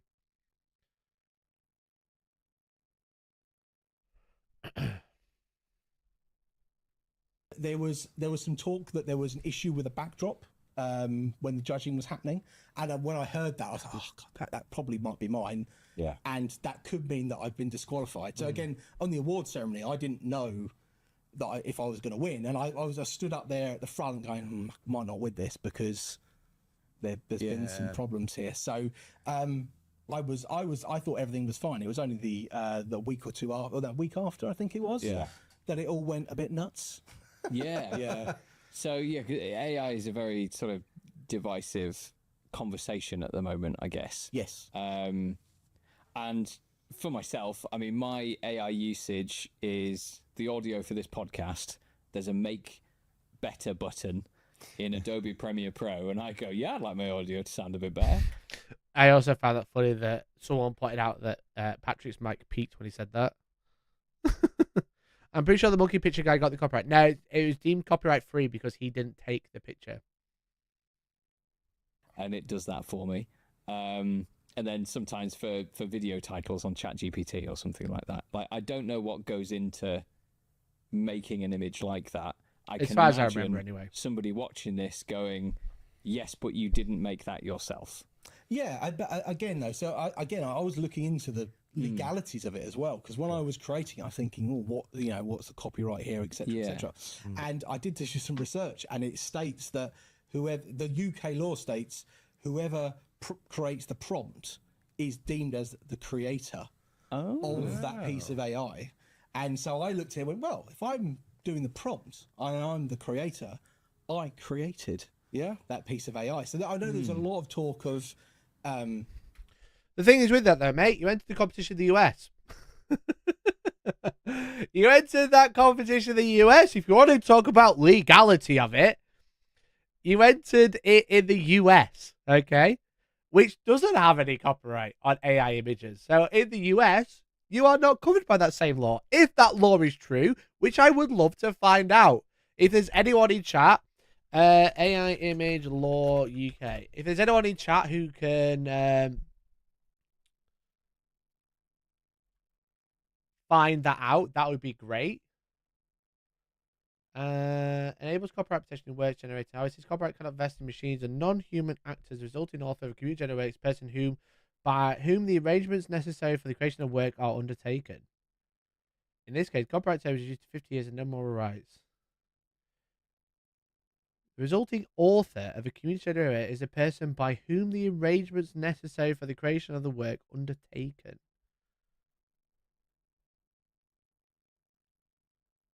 This is from 1988. This has nothing to do with AI.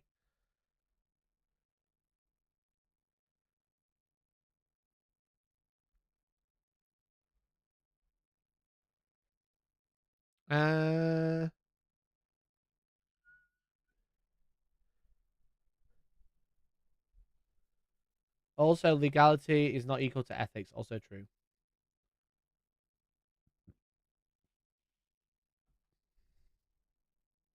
With the wording, you can argue the copyright belongs to the AI company because they made it possible. Also, very true. Which may still be protected under the UK law. Someone can be able to create copies of his instant works. When they do this without permission, copyright will be infringed. They may themselves be protected under the UK law.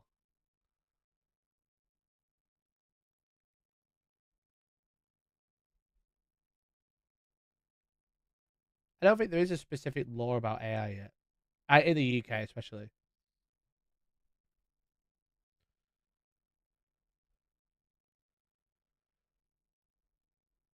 Copyright inside human brain do not infringe copyright. For example, a person may remember a song and sing it in their head without infringing the copyright, but they would infringe copyright if they wrote it down in the song or performed it in public without permission. Copies made with an AI brain may infringe copyright. For example, may store a copy of a song in its memory. Like a human, AI may also infringe a copyright by generating copies of the song externally, performing it, distributing it, or communicating it in public. If anyone knows what the best thing to look at to either prove he's right or wrong on this, that would be great.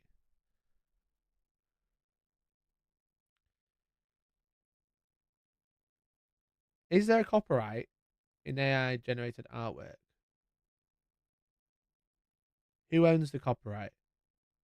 The question is current talk of the town, and whilst the UK government is still pondering the issue, the answer remains unclear. Copyright Designs Patent Act 1988 states that in the case of a computer-generated artwork, the author, i.e. usually the first owner of the copyright, will be the person by whom the arrangements necessary for the creation of the work are undertaken. But who is that for an AI artwork? The user of the AI art generator who put the inputs to the software, the person that created the software, the person that taught the AI-powered software, or the person that owned the copyright in the image elements used to create the new artwork? Because this is talking about creating digital assets, right? Like a digital drawing is protected under the 1988 Copyright Designs and Patent Act. A computer-generated artwork, the author will be the person who the arrangements necessary for the creation of the work undertaken. So the person who made it digitally is protected. This is referring to drawing on the computer. But you know what isn't drawing on the computer? Banging words on your keyboard like a monkey.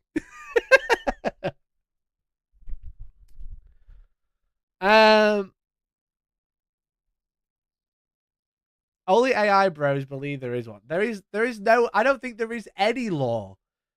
I don't think there's any law because computer generated artwork and AI generated artwork are actually different.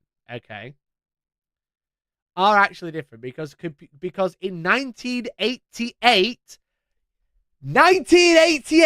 computer generated would have referred to things generated with a computer, such as MS Paint, such as Photoshop or equivalent, right?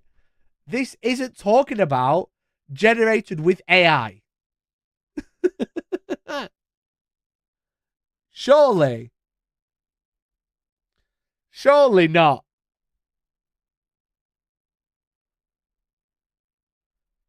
There's no simple answer to this. It's still under debate until the issue is resolved, which I'll do within the next year or two. Any legal disputes around this issue will be very carefully assessed on a case-by-case basis.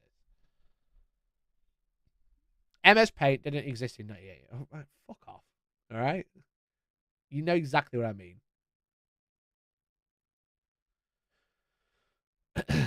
When the UK government consulted on this issue, many respondents favoured the AI-generated software creator as the owner of any copyright in artwork generated using the software. However, it takes a vast amount of training data to train the AI model underpinning the software, and the training data is not usually available in the public domain. In fact, it is often classed as a trade secret, but that's another blog. So who's to say that true copyright ownership isn't shared between multiple people, including the authors of the original artworks used to train the AI model? So ultimately, there's no answer, but he's gone, well, it's computer generated, so I own it. So I own the artwork. No, that's not how it works, Neil. You know it doesn't. You're talking out your ass.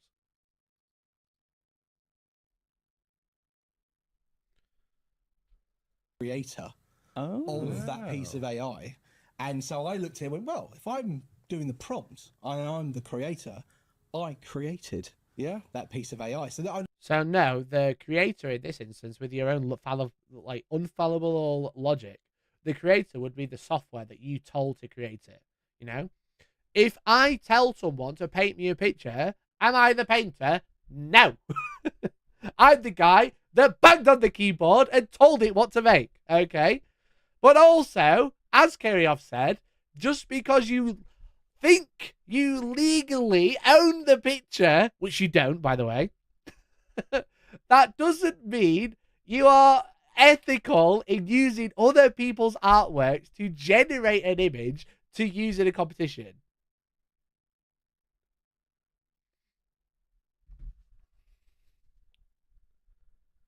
I think what's confused things is that some AI generators allow you to use your creations commercially. That's the thing. But like, even if you can use it commercially, you're entering a skill-based competition, which is not the same. There's a lot of talk of, legality. The Copyright Designs and Patents Act, CDPA, outlines that a work created by a computer alone is not eligible for copyright protection. Sorry, the end of my rage. You should post that in the chat, mate. Post it in the chat, Dave. That's why because then I can share the conversation with everybody. Of it on all the, like plagiarism and all this so sort on of so stuff. forth, I looked into some, like, just Google, like, who legally owns an AI. I looked at it and went, well, if I'm whoever creates the prompt is do we know what software exactly you use? Don't worry, Jace is coming, I promise. As the creator of that piece of AI. And so I looked at it and went, well, if I'm doing the prompt and I'm the creator, I created that piece of AI. So I know there's a lot of talk of legalities of it and all that, like plagiarism and all this so sort on of so stuff. forth, I looked into some, like, just Google, like, who legally owns an AI generated image and all this sort of stuff. And it was very much sort of, it's not copyrighted, it can't be copyrighted, and the creator would be the person that used the prompt and all this sort of stuff. So I looked at it very much from a rules standpoint. So he Googled it, which is fine. I just did a bit of Googling to learn. That's not really a critique. But he just said it's not copyrighted, but also said it is copyrighted. He owns it. He's the creator. It's like every sentence is contradicting. He said, I looked into it, and according to UK law, the copyright is under the creator, and I'm the creator because I wrote the prompt. But I also looked into it, and it said all these things, like, you can't copyright it.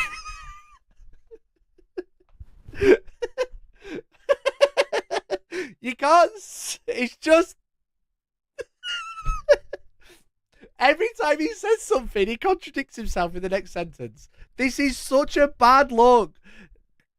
Guys, how did you think this is good to publish? This is so bad. This is really, really bad, okay? Neil comes across as really horrible, really smug, and really entitled, and you guys are just sat there, glum and nodding. It's not good. It's not, and I've told them directly, okay? I have told them directly, this is not a good look. It's just bad. It's really bad. And when I haven't broken any rules here, I haven't, like, used AI to break. Fuck, he's starting to sound like me. He's starting to sound like me, chat. I haven't broken any rules, but this is how the rules work. Oh, maybe he was right all along.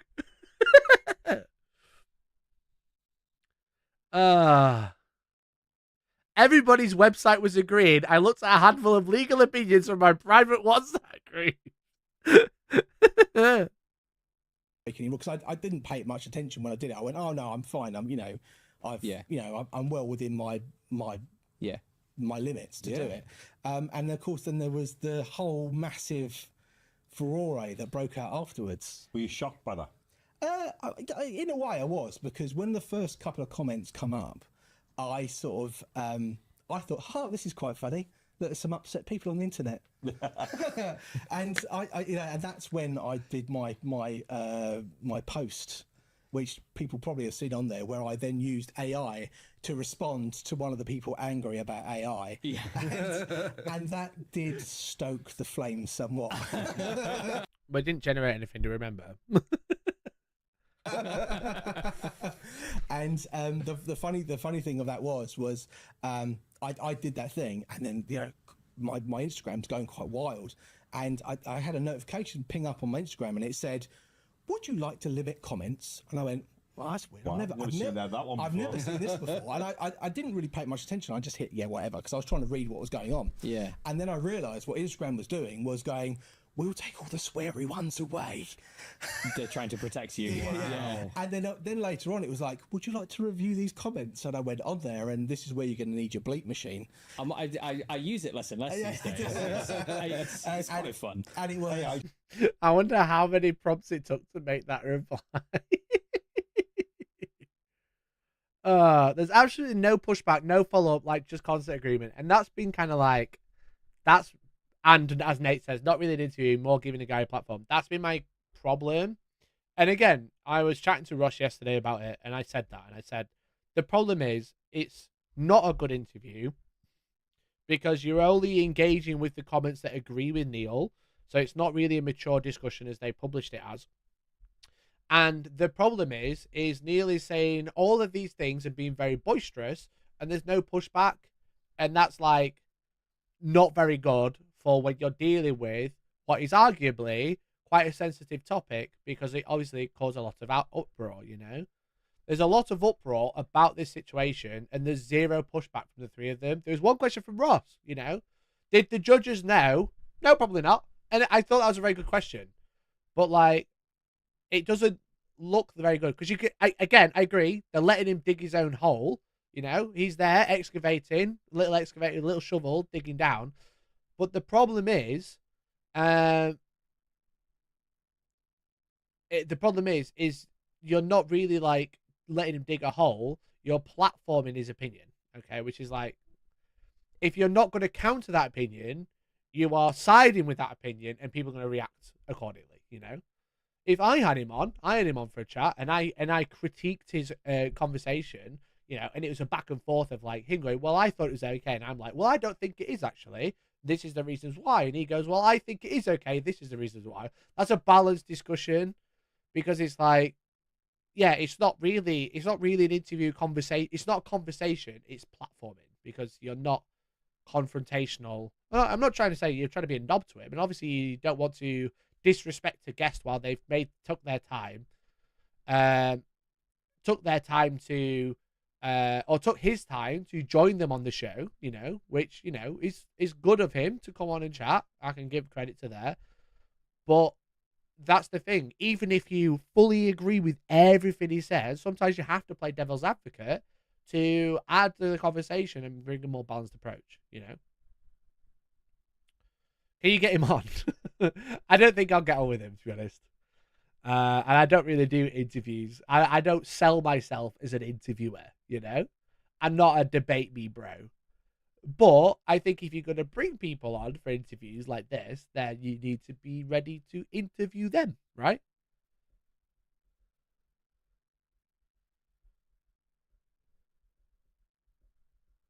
He had spare time from all he saved using AI. Brilliant.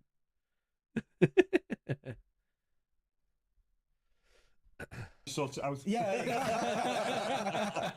And he was like, you effing this. And I was going, ooh, this is a bit spicy. And that's when I went, I love that it's not to speak. Yeah. I pretty much went, To be fair, I'd have the same reaction, you know? Your strength as a panelist, true. People would know if they saw it. I would react like that, to be fair. I think a lot of this I can't really call it an interview. A lot of this video of Neil being very boisterous comes from him getting attacked for something he thinks is okay. So the way he's coming across is very, very understandable. I don't think it's a good look, but it's also very, very understandable, right? Painface wants to be a chill banterish talking channel, not a hard interview style chat. No, I agree. The thing is, when you want to be banterish, bringing on and talking about a controversial topic is probably not something you should be going for if you want to be a chill banterish talking channel, you know? If you're going to bring on something, if you bring on something that's very controversial and you don't, like, hit back with, like, challenging conversation, then you are just platforming the opinion, right? You're just platforming the opinion, and you're siding with the opinion if the audience will react accordingly, whether they like it or don't like it, you know? If they like the opinion, they'll stick with you and say, hey, great chat. And if they don't like the opinion, they'll be like, I don't like what you're saying. I don't like that you're platforming this person, you know? That's ultimately what it comes down to. I'll leave the internet alone for a few weeks. Yeah. And it was again, just quite funny. But I would react the same as this if I was under fire. I was under fire for being woke. Don't forget. That's why I released the whole T-shirt about it. I just laughed, you know, because it was all kicking off, and I find it quite funny. You know, when people get angry online and they're all raging, I just want to laugh at it and think, why are you getting upset about? You know, it's one of those things. I think Tommy said something in the chat when he was there, and he talked about people getting mad about how other people do their hobby, and his response was, just fuck off. Yeah. That was exactly what he said. When it's your hobby, don't leave someone alone doing their hobby. And he He had, yeah, but you're right. That was his, Like, that was yeah. his a lovely Mancunian tones. I try to. The thing is with that is with what Tommy said, let people hobby themselves, leave them the fuck alone. I agree, but that's very different from when you're hobbying at home or for your Instagram or whatever, than entering a competition. You know? That's like very, very different. You leave people to hobby by themselves when they're hobbying by themselves. But if you're hobbying to enter a competition, you are allowed to get critiqued because you're entering a competition to be critiqued. You know? It's not a hobby, it's a competition. Think about, in lots of elements of life, think about how people, not myself, think about things like, and all that sort of stuff. And like, if I was looking at that piece, part of me would go, oh, it's a painting competition and it's like, it's not painted. So like, there's that, I can fully understand someone thinking that. But then also, if it's a miniature painting competition, like, do the backdrops, Yeah. like, do they matter that much? The funny thing was, If it didn't matter, why is it on the piece? Again, I know I've said it before. If the backdrop didn't matter, why was it included? You know? If it wasn't judged, why is it there? And we've seen it is very much judged because this is the old base for his Lazarus. When it was on this base, it got moved into diorama and won silver or gold or whatever. When it was put on this base with no backdrop, it gained a Slayer sword. When you have a backdrop, it doesn't matter if you didn't paint it or you did paint it. It's still judged as part of the piece, you know?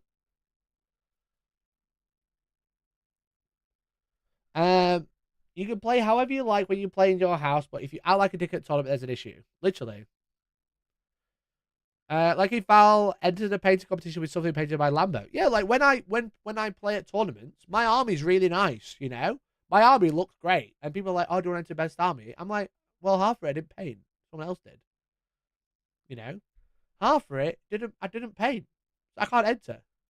But someone else is according to deal, as long as I don't tell everybody that I didn't use a different type of red, I didn't use a different type of blue, and also someone else painted half of it, then it doesn't matter, you know, according to his logic. If it didn't matter, then why did so many people use it? Exactly. If it didn't matter, why is it there? Why is it part of the piece? Just break it off. If it doesn't matter, just break it off. Was the rage seemed to be very confused. It wasn't all angled at the same thing. So okay. You had some people saying that I only. Are you saying that the rage was multifaceted because there's multiple problems? Unless you only told a handful of people in your private WhatsApp, you're fine, literally. This will be interesting. Here we go. All angled at the same thing. So okay. You had some people saying that I cheated because the only reason I had won was because I'd used AI. And then there were some people It's not saying, the flawlessly painted fish. Yeah. And then there were some people angry that not because I'd won, but because AI is theft. AI is theft. And that I should be ashamed because I've used stolen imagery. You should. And then some people were also saying that I'd broken the rules and therefore I should not have won because I'd broken the rules. And the best one about that was they were taking screenshots of the Golden Demon rules, and where they'd use a section where they talked about background of the piece, where they're talking about, you know, the fluff, the flavour, like, you know, Space Marines, Ultramarines should always be painted blue. Oh, you know, right. But then going, see, it clearly says background. It clearly says, no, they're not talking about the backdrop. They're talking about the background of the law. But then going, see, he broke the rules. And I'm going, no, I didn't break the rules. That, you know, you're completely getting the wrong end of the stick. So there's this very. That's the thing. Like, he's dismissing all of the criticism to someone that brought something up on Twitter, which I do have, I think, this point, which I brought up as well. This is from the Golden Demon rules of the time. The background and setting is important as well. The judges will be looking at how well the entry fits into Games Workshop, different worlds and universes. A strong narrative can go a long way towards grabbing the judge's attention. So people were clinging on, which, you know, wrongfully, the background and setting is important as well. Trying to say, well, the background of the piece, you know, the backdrop of the piece is wrong. You shouldn't use it. But the problem is you're deducing all of those arguments, which I mentioned, you know, AI art is theft. You entered it into a competition and you didn't do it yourself. It takes no skill. And just using that to, well, actually, the people who said the background and setting is important, they're wrong, because actually they're talking about the background of the model, as in the story, not the background of the art piece and the backdrop. You know?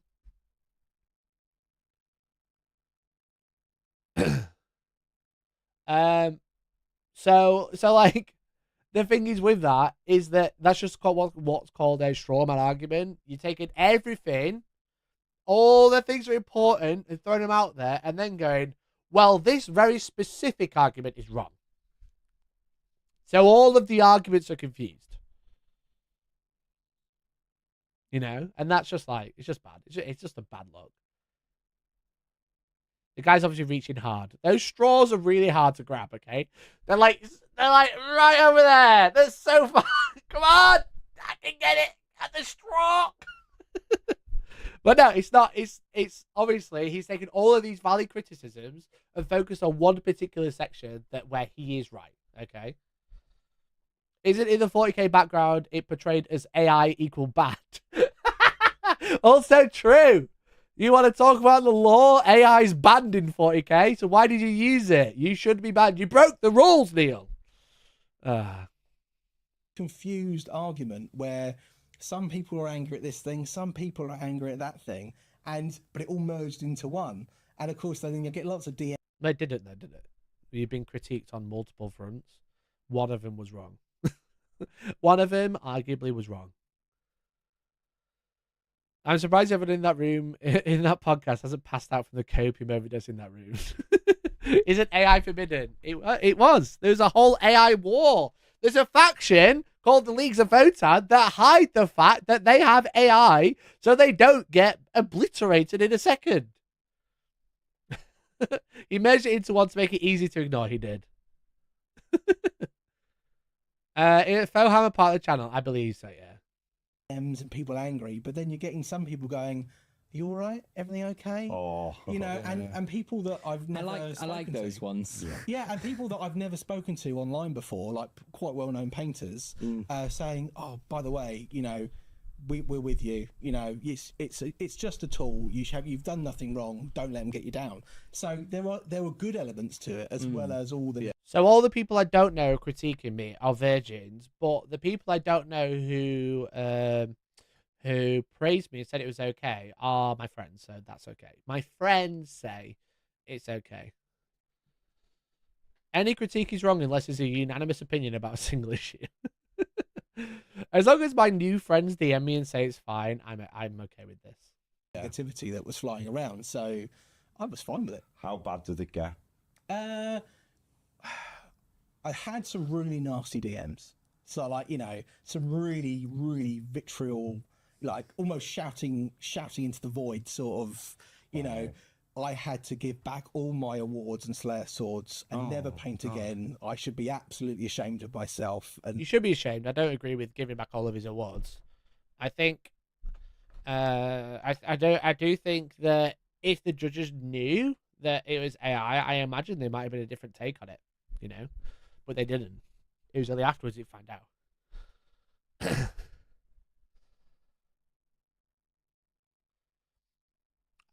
These guys should have really just asked, do you think the backlash was warranted or why it might have happened? Yeah, because there's not really any of that. All of this sort of stuff. I'm going, wow, it's a painting competition. Yeah. My big question with regards to it, do you regret it? No, not one bit. I stand by it, and I mean, that's a good question. He did not even take a breath to think about it, though. Well, that was a good question from Jeff. Do you regret it? Now, I'll be interested to see what he's going to say, though. As you guys know, I recently took it to another painting competition. Yes. And entered it into that painting competition with zero fucks. Because and I think that kind of sets the tone for what Neil thinks about what happened. He entered into another competition with zero fucks. And I think, again, there's no, like, challenging or anything, so it's just, like, not coming across great. It just makes him look like an arsehole. It'd be interesting to hear why. I mean, he could paint one with that level of skill. 52 miniatures. Thanks so much for tuning in. Really appreciate you. You're an absolute star. A gem of a man, I would say. But yeah, he said he could have painted one up with an airbrush in an evening, but spent all this time writing 200 prompts to to generate it. He spent so much time banging on his keyboard, hoping the best, and he could have just airbrushed it in an evening. So I don't know why he did.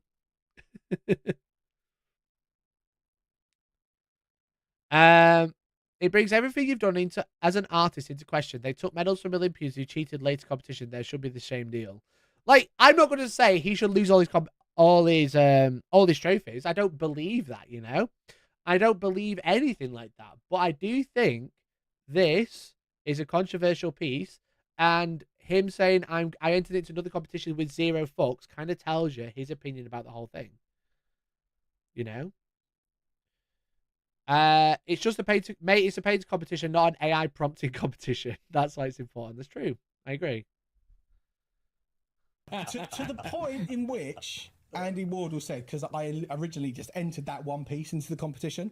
Yeah. He went, please, mate, enter some other bits. He went, because I really don't want to have that row.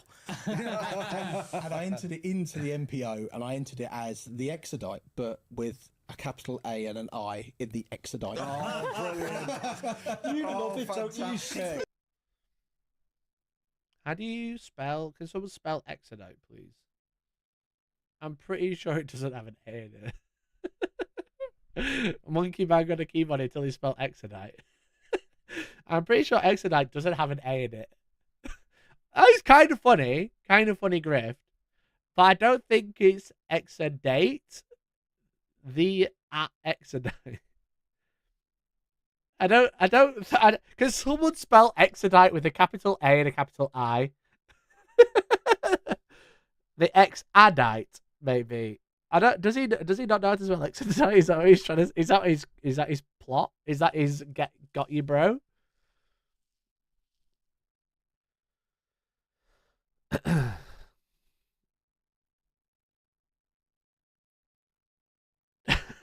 So no, I don't think Exodite has an A in it. So anyway, I thought it was funny. The thing is, if he had stated at the time that background was AI and been upfront about it, the judges could have had the discussion, but he didn't because he knew it might count against him. Yeah, exactly. Exactly, I agree. But yeah, there's no A in it. Exodate. I think that's the closest we've got, right? He seems a little bit underfracted. So I really, for me, I'm not worried about it at all. And at the MPO, I had obviously a lot of people coming up and talking to me about it, which was quite. I was happy to talk to everyone about it. Angry in the flesh? Nope. I mean, let's face it, the people that are angry on the internet are a certain type of person and keyboard virgins. Yeah. But they're Don't worry, guys. Anyone who critiques him is just a virgin, okay? I would tell Neil that I hate his piece and I think it's dog shit.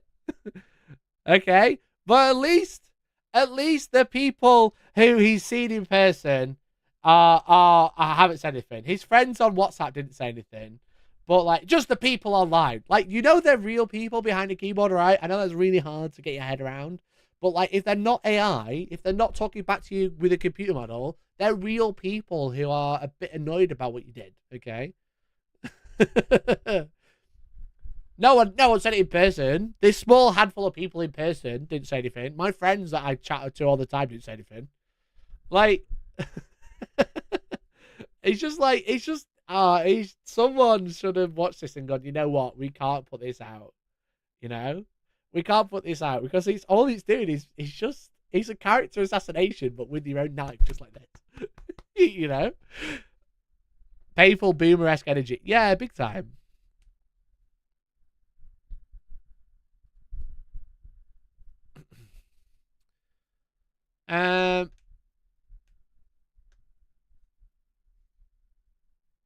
Using AI should be looked at the same way as 3D printed bits. You create it, you can use it, but you don't create the art in AI. The program does. You can see his smug face, he knows it.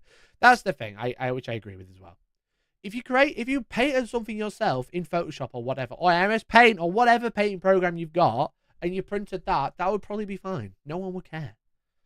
But using other people's work to generate artwork to enter an art competition is, in my opinion, the lowest of the low. That's just like, it's just a slap in the face to every artist on the planet.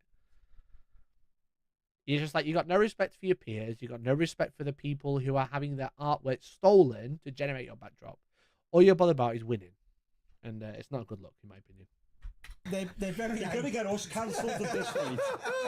But they're, you know, so If you'd like to direct your complaints to PO Box, Make sure we put his Instagram up in the links at the bottom. people get angry about it, but the real angry people are, you know, are never going to come up. Just virgins, don't forget. You are all just, guys, if you don't agree, we are all virgins together, okay?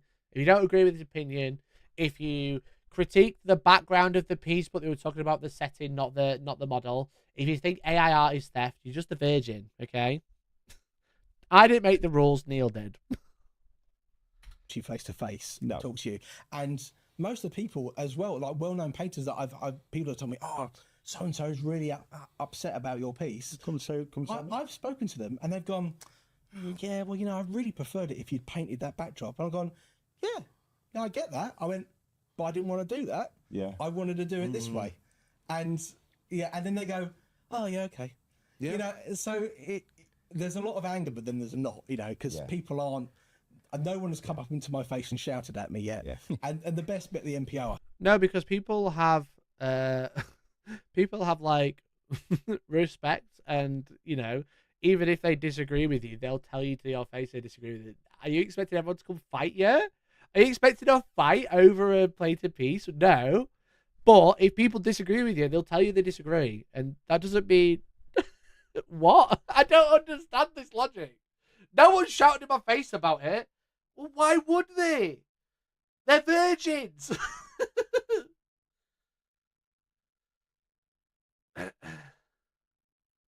They go, okay, because you just shut them down from any discussion by saying no. Like, yeah, you just go, they say they don't want you to do that. You go, well, I wanted to. And it's like, okay, well, that's a great conversation. Very good back and forth. No one's going to shout in your face, Neil. They're just going to say what you do shit. It feels like he's discounting the people who did talk to him because they didn't yell or argue. Exactly. It's just like, what are you on about? I think I had about 9 or 10 people come up to me and to say, and every word, well, can I speak to you about your entry? And I went, yeah, sure. And it'd be like, how did you do this AI? Why did you do the AI this way? And I explained, I was talking to everyone about it. And then one guy at the very end of the MPO went, and he looked a little bit like. So people did critique you about it. Is that what we're saying? Like, he came on, can I speak to you about your entry? And my mate went, oh, here we go. Yeah. And he went, the resin on your base. Oh. How did you do that? How did you make it so the resin doesn't climb up that side? And I went, oh, not AI question. And yeah, so it was nice to speak to everyone about it. But like I said, most people are fine with it. How you know? did getting that level of anger for, without me devaluing it, painting toy soldiers? What did your other half think? She doesn't care. If you've been my wife, go, what's your own fault for doing it in the first place? My wife doesn't really pay much attention to what I do in the hobby, and in fact, it's more of an annoyance to her than anything else. So I think she'd be quite glad that I was getting a comeuppance from the You'll put him off doing it. I don't know what that question So, I'll yeah, teach him to go to Chicago. because I think this So he's disrespecting the people that spoke to him respectfully. Yeah, literally. People are like, hey Neil, we don't like what you did. He's like, well, I don't care. Misogynist joke, nice. Yeah, not great look. The sadness in her voice when she said she doesn't care, bro.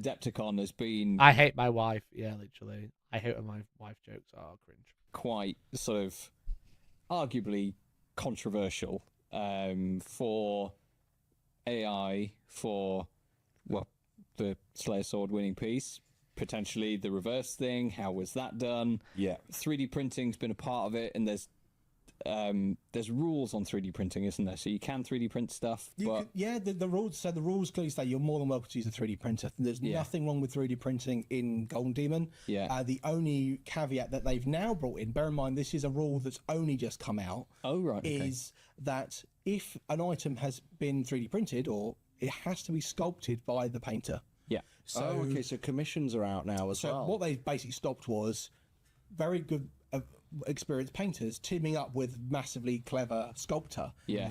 So we spoke about this with Alexander Santos, who won a gold with a Iron Warriors Forge Father that had all the parts designed by someone else.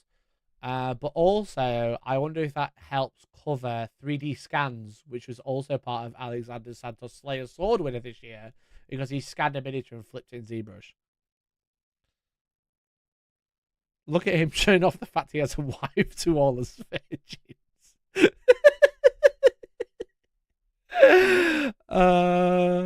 That's very funny. That's very, very funny. He does have a wife. You know, she's got a boyfriend, but he does have a wife. Creating major one-off pieces that you can't really compete at if you're just a painter. And I quite like the rule because I don't know any sculptors and I can sculpt very basic things. And if you went to that sculptor that sculpted that amazing piece and went, "Oh, could you make me a so-and-so?" They go, "No, I only work with so-and-so." So you're at a disadvantage because you can't compete on a level playing field. Yeah. So in some ways now it feels a bit fairer because they're saying, if 3D print it all you like and sculpt it if you like, but you sculpt it rather than someone else sculpt it.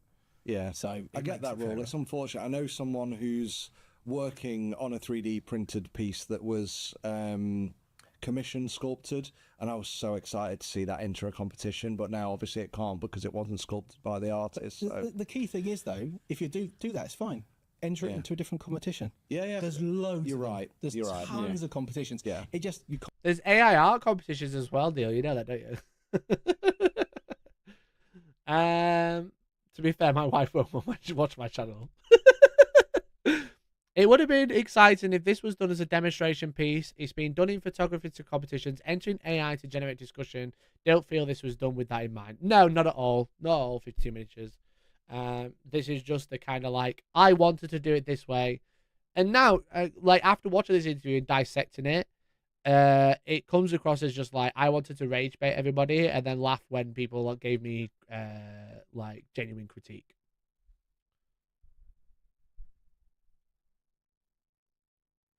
Can't compete on a level playing field like someone hand painting versus using AI generated imagery. Literally the same, right? We advocate to generate images you would never be able to paint. Interesting stand. He likes the rule to not let other people work on the piece, but uses other people's work to generate a piece for his own. There's a lot of things you can take away from that sentence. Can't take it to a Golden Demon, you know. MPO, Monty, Scale Model Challenge. There's tons of them. Yeah. And just take it to those.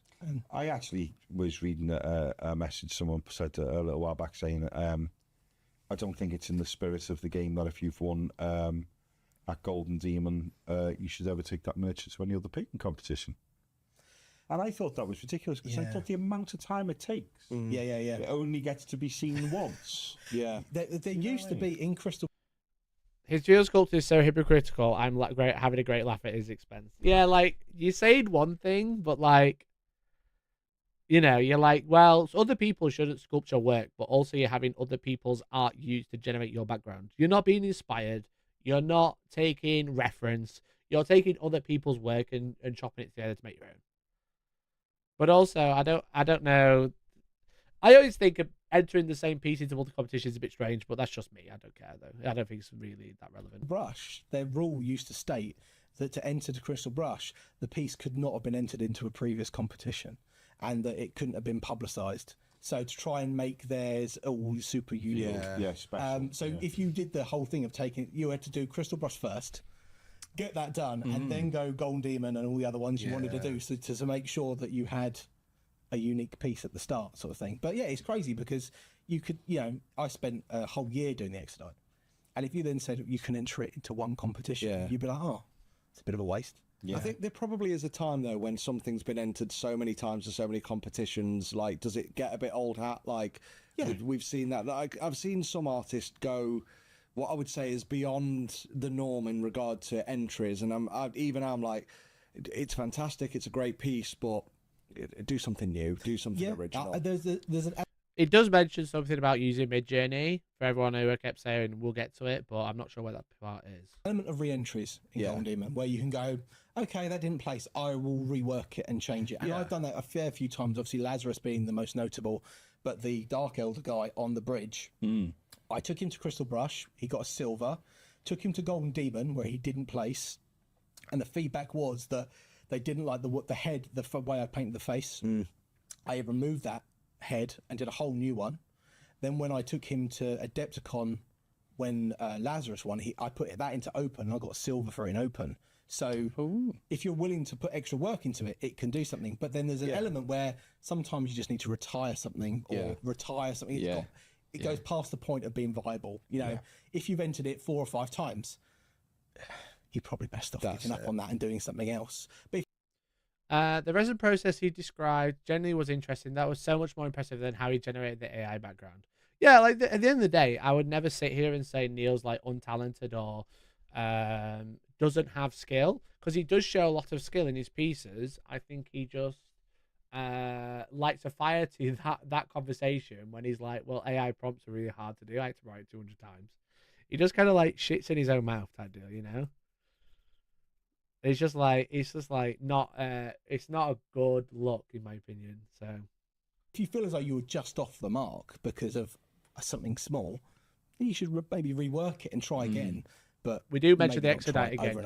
I'd love to see like if you'd won gold and you were like, I'm going to rework it because I want to win the Slayer sword. Or well, you're not allowed to do that. Oh, you're not? Against the rules, So if you get a trophy, is that right? You cannot re-enter. If a model has won a trophy, a place in any Golden Demon, it then is deemed uneligible to be entered into another Golden Demon. Okay, fair. Which I think. Didn't he say he entered the same piece multiple times and won silver twice? Or is it 2 different competitions?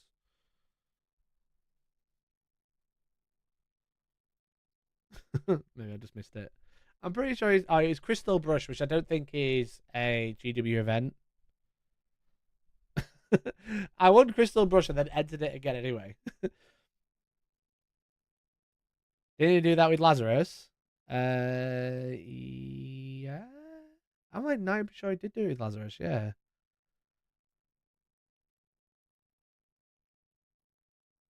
I definitely either won an award or didn't place with the base and then won Slayer Sword without changing it. Don't take my entire word for it. I'm 90% sure he won. He might not have won with the first base, but he did only change the base to get a sword. I don't understand why you take a whole year to paint something, then cut the corner to paint something, paint the background when your own words you said it would take you an even to airbrush the background. No, exactly. I don't know.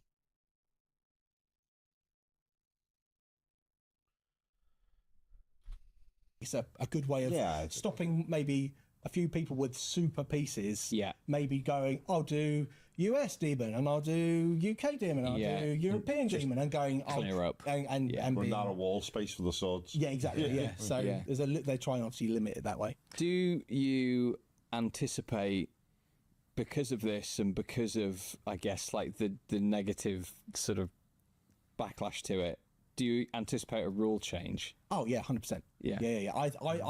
I would have thought that by the time we come around to Golden Demon Germany, which is in October time, the rule pack will be updated again, because they regularly update it, and there will be a piece in there probably about something that everything has to be painted. Yeah. Or there's an element that I'd say if you look at this, everything that's painted there is exceptional, but this, I think it looks crap. Like everything's exceptional here. The vines looks great. Obviously the model is insane. The background, it looks like AI, you know. They stop printed things, so I don't think they'll mention AI, but I think they'll do it in a way that stops you from printing a backdrop and using it. So therefore, it will kill that out of the Is that game. the first printed backdrop that you've ever seen? Yes, as far as I know. Yeah, Yeah. I don't think anyone else has done a printed backdrop, as far as I know. But there might be something there. I don't know if anyone's going to try it again, if I'm honest. If they did, they might be silly. Because I think I was surprised. I thought printed backdrops were already a thing, but interesting.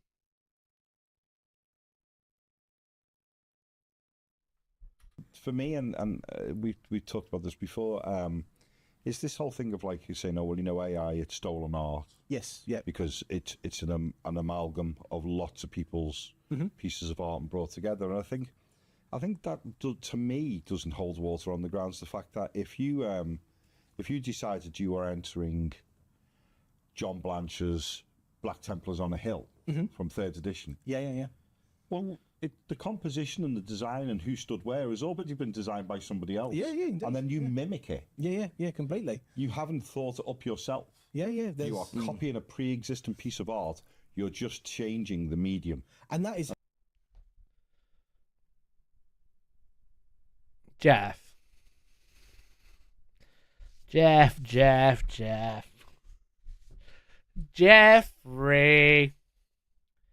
Jeffrey, what are you saying? Oh, Jeffrey, come on. Oh, no. Oh, no. Look, if you look at something and you are inspired by it, you are paying, as chat says, you are paying an homage to that. If you look at something and from your memory reinterpret that, that is an homage, a nod to it. If you take someone's artwork and jumble up the pixels in a computer and spew out a new one, that is not the same. A AI isn't a brain. It doesn't interpret. It doesn't take it as a reference. It takes it verbatim. Oh, bro. Oh, bro. Oh, Jeff, mate, what you doing? What you doing? I'm trying to be angry at Neil here. I'm trying to be angry at Neil. Oh, dude. What are you saying? That is not correct. That is not correct at all. That is flat out wrong. Flat out wrong. It's not the same. It's not the same.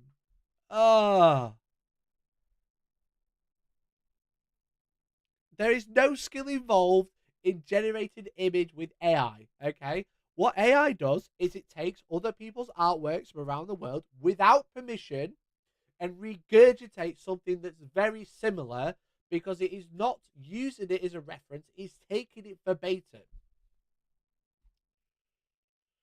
Don't worry, Neil has opened his mouth in a minute. It makes you switch back. Oh, God, that was terrible. How you done it? As artists, that's generally how we work. As well, if you think about it, you want to do something, you find inspiration. Yeah.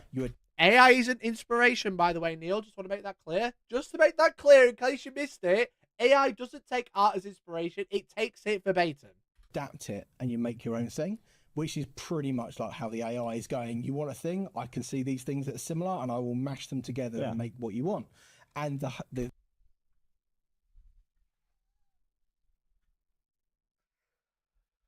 Oh my God. You can't teach stupid, right? Guys, you can't teach stupid.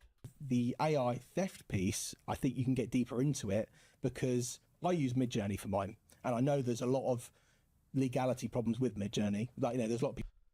16,000 artists suing Midjourney for stealing artwork. Oh, I know there's a lot of legality around. 16,000.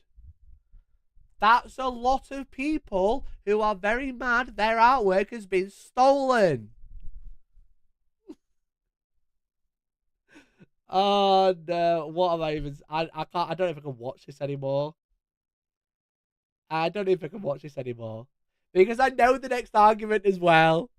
I know the next argument. People suing Midjourney artists are suing them because of they're saying that they've stolen their artwork, etc. But then there's And I think that's the problem that I'm having. I love the painting phase, but there is like zero research done into this interview. There is nothing. There is no prepping for this chat. Oh, really? Midjourney's being sued. It's very public. It's very, very public. AI art that is completely legitimate, that has no issue. So Adobe Firefly only uses their own copyrighted material. So if you use Adobe Firefly, you are completely, absolved of that issue.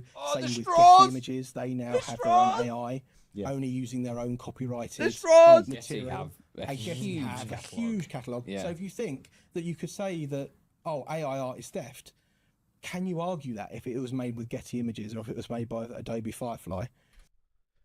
Can you argue that Getty Images or Adobe Firefly is theft because it's made with their catalogue?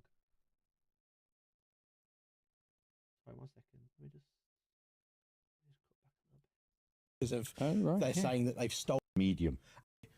You are completely, absolved of that issue. Same with Getty Images. They now have with Getty Images of their AI is going. You want? Wait, what does he say? If you decided you were entering John Blanche's Black Templars on a Hill, this is a fucking from 2-hour third edition. podcast. Yeah. Skip very well. You adapt it and you make your own thing, which is pretty much like how the AI is going. You want a thing? I can see these things that are similar, and I will mash them together and make what you want. And the AI theft piece, I think you can get deeper into it because I use Midjourney for mine, and I know there's a. So does using Adobe Firefly or Getty Images count as stolen art? I use Midjourney for mine, which is being sued by 16,000 artists.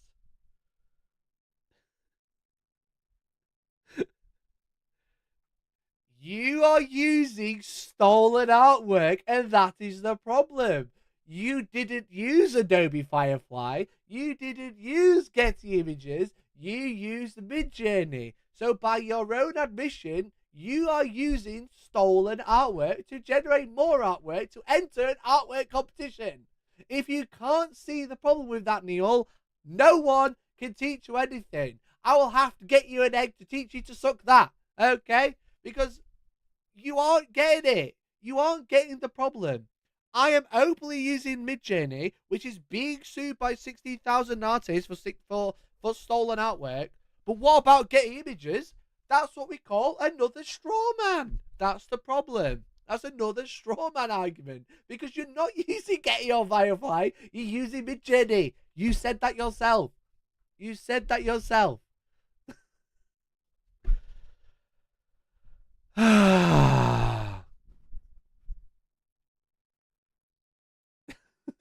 So he's saying that because other companies don't use stolen artwork, Midjourney, who does use it, is fine. It's no argument.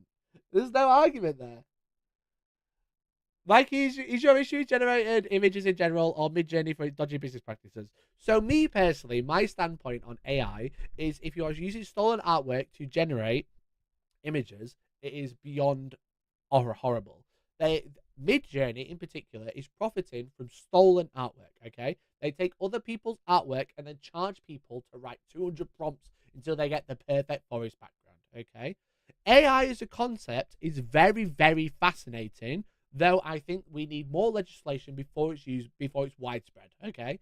It's very fascinating piece, and don't get me wrong, I've used AI to fill some stuff in thumbnails, okay? We've all done it because it's got generative fill, bam, using Adobe Firefly as part of Photoshop, okay? The thing is with it is as technology grows, and they're going to get to this, as technology goes on, you can't just go backwards, okay? Once technology is there, people will start using it. But the problem in particular with this particular issue is this is an art competition because you are painting miniatures, and to use stolen artwork to generate AI artwork in an AI to take stolen artwork to make a backdrop for your piece, which is a stolen art piece, to enter into a painting competition is not allowed, in my opinion. I think that is dog shit, okay? Using AI to be helpful is great, okay? Using other people's work to benefit yourself is not great.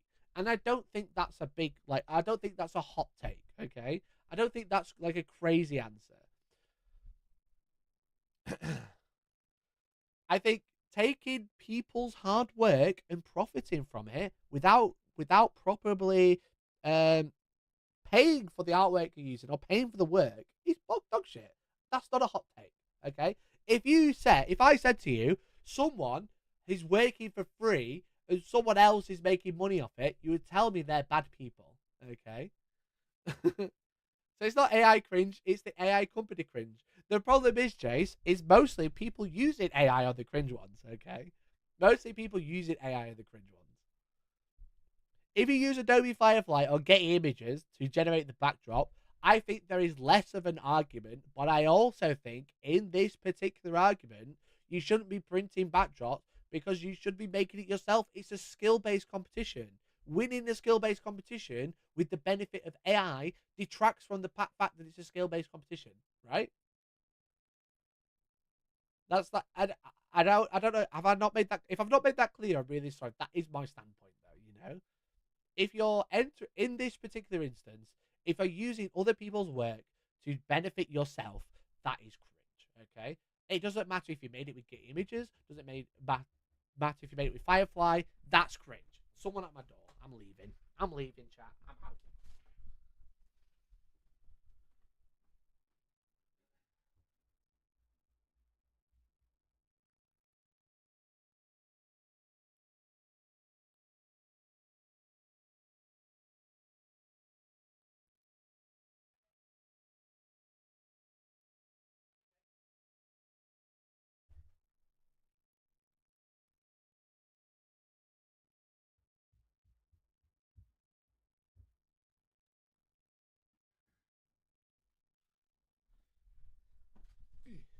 I'm back. I'm so fed up. Like he died from cringe. So, like, what was I saying? Yeah. In this context, using AI at all detracts from the competition as a whole because it is a competition about skill. AI in general, I think the idea of AI is very fascinating, okay? But we need more legislation before it keeps getting rolled out, okay? Because every company, it seems, that is building AI models is using artwork, video, articles, and anything from everyone without permission, and then making money from it. Look at Midjourney, look at Sora, okay?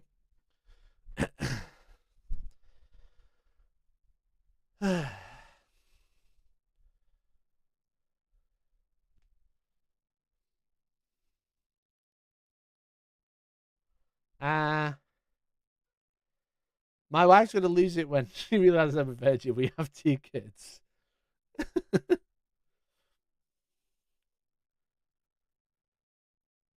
I think he means if the generative AI use assets that are owned for the purpose of using it for generative AI, then it's fine. But it's prowling the web, etc. Just yoinking people's stuff is bad. That's pretty much my standpoint, mate. Yeah. I think the AI as a technology is very fascinating, but people using it are grifters, and then people with it are usually charging people without and using things that people don't own. You know, like taking other people's work and profiting from it is shit. It is actually dog shit.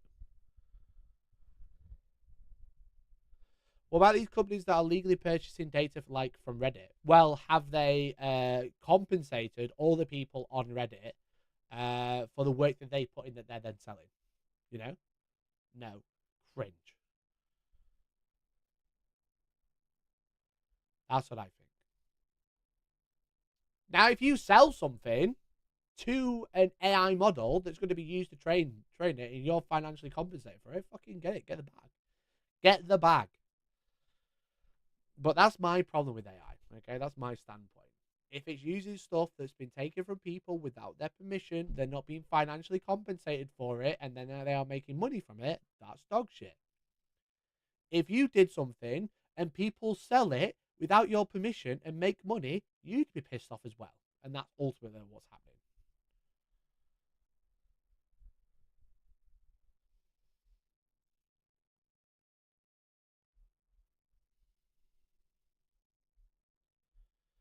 My take on this is that it sounds like there's a bit of an old boys club in the painting elite and no one having these discussions to call things out. No, I agree. They compensated Reddit. Yeah, they did. They did compensate Reddit. What about the users? And Reddit terms state the images uploaded to them are theirs to distribute as they see fit. And then there you go. So you get in. So people are getting raw dogs because of dog shit terms and conditions. You know, that's ultimately what's happening.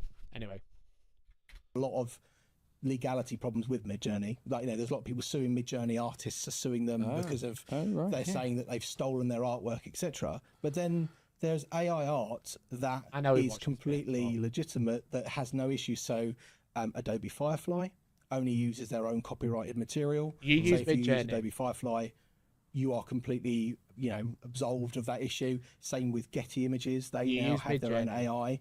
Only using their own copyrighted. You use Midjourney, bro. Getty have a huge catalogue. So if you think that you could say that, oh, AI art is theft.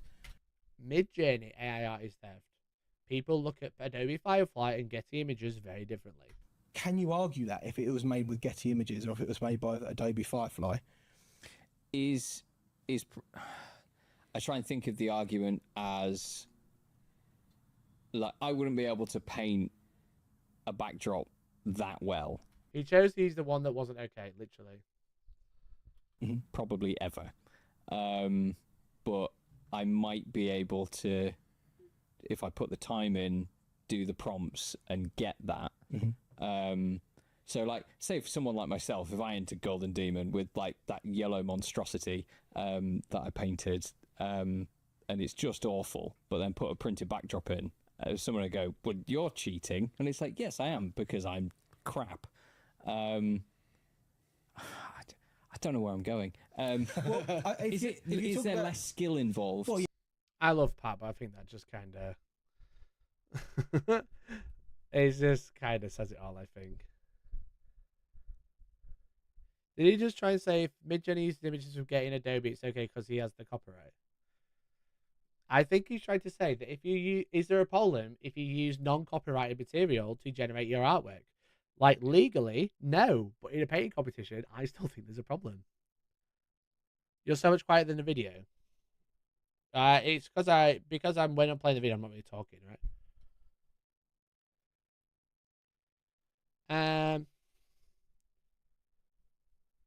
Sorry, I'm not trying to be deliberately obstinate. I just think it's a really interesting conversation, but this guy completely went around it wrong.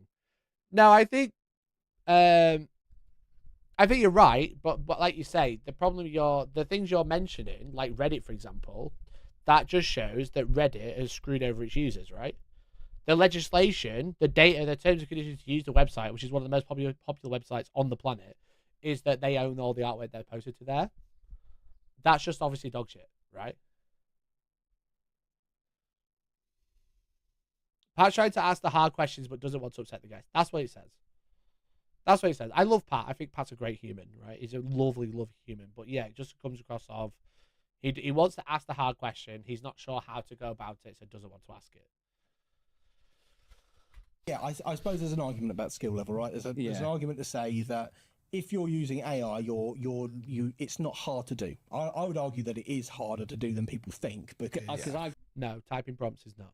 I've never tried. It's actually got a lot harder to get it to produce what you want. You know, sometimes it's like talking to a toddler and getting to do what you want to do. Go, no, I didn't mean it like that. Do this thing. But then there's also the other argument I'd also say is there's lots of other things that you could say. You know, people used to say airbrushing was cheating. Yeah. Using an airbrush is cheating. Everyone used to say, oh, it's too easy. You shouldn't use an airbrush in competition pieces. It's too easy. Some people could say that using some... Do I need to address this, or can we just skip over it? It's such a dumb question. It's just such a dumb response. Obviously, airbrushing was looked at cheating, but it's not the same. It's not the same in this instance because airbrushing takes skill. James, thanks for the gift of membership, but I really appreciate you. Thank you. Don't worry, you're not bringing the mood down. You're fine. Gifted member. Thanks for the gift, buddy. Really appreciate it. You're not bringing the mood down. It's a genuine. You're asking me about my opinion because I'm having a very hard stance on it, right? That's fine. You should have done a bingo sheet. I should have done a bingo sheet. Sort of CAD to make 3D prints. Well, that's cheating. You're using a computer to do it, and you aren't sitting there with putty and sculpting it yourself. There's lots of things that people will say, well, that's just easy, that's cheating. But is it though? You know, there's an art to it. There was a good analogy of that the other day. I've been looking at this app for trying to get people to become mountain bike fit. Oh right. And there was a guy he was talking a little bit about it, and talking about the people's opinions on things, and it was like, oh well, if you ride an electric mountain bike, you're cheating. Yeah. And he said, if you're on a mountain bike and it's getting you out the house, but then he said, if you take my bike, he says, which has no electrical ability, and we take my bike to 1992, and we stand it against a mountain biker's bike then, and they go, disc brakes, 29-inch wheels, carbon alloy, this, that, and the other. Yeah. And he said, and I threw it down a hill against somebody riding a 1992 bike. He said, someone will tell me I'm cheating. Yeah. And he said, and I don't have any electric hub helping me. Yeah. But it'd be based on the weight and what the bike's ability to be able to deal with. And this is the thing, isn't it? We don't stand still. And, you know, and I know that fact that when you boil it down to its most basic...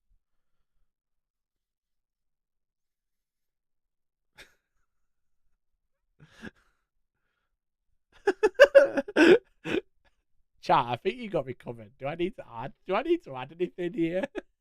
Chat's got me covered. I'm not even gonna address this point. Chat, you've said everything I can say. I can't say anything else. I can't add to this at all. You have covered every point on your bike, son. of things. Paint on a brush is virtually as old as blooming time. But we, you know, and that's at its core, that's what we do. But the whole world has changed around that. You just can't sit still on it. I mean, if you think about it, using transfers. Is that cheating? Well, that's it, isn't it? You're using a printed thing on a model. You know, there's lots of arguments. Yeah, because you've got.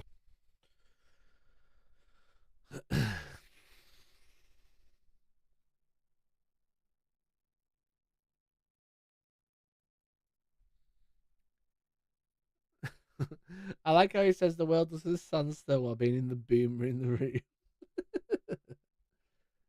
room.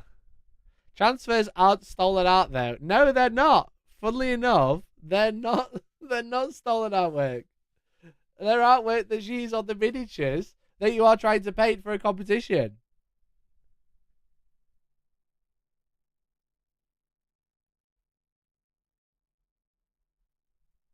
The more I hear, the more annoying I'm getting. They just keep moving the goalposts. No, it's fine. I think we're all in the same boat, mate. Painted it. You haven't painted that if you put a transfer on, but I've seen lots of people win a demon with a vehicle with transfers on. Yeah. Is that cheap? Yeah, so then you get to this thing of... The whole point of Golden Demon is using products given to you sold to you by Games Workshop to win the competition, right? In the 90% of Golden Demon, buying stuff from Games Workshop and then using that to win the competition. So no, transfers aren't cheating because they're bought from Games Workshop. Is it a tool? You know, and that's how I see AI. I see it as a tool. You know, I use it all the time. You know, can't be asked to write that email. Yeah. Say yes, please, but in a nice way. I think that sums it up, right? I think there's a few things that sums this up.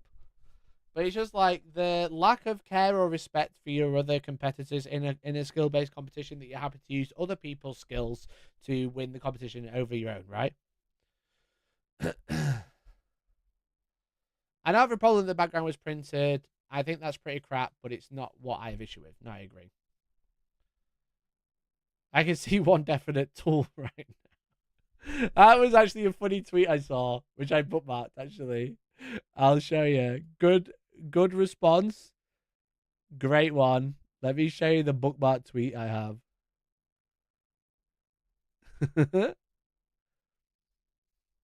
I would simply choose not to invite to my podcast a fucking guy who used AI art to win a competition for hand painted models. It'd be quite easy for me to not create a platform for this. Oh no, it was a comment. Sorry, I think it was a comment. It wasn't this tweet. Sorry, my bad. It's right though.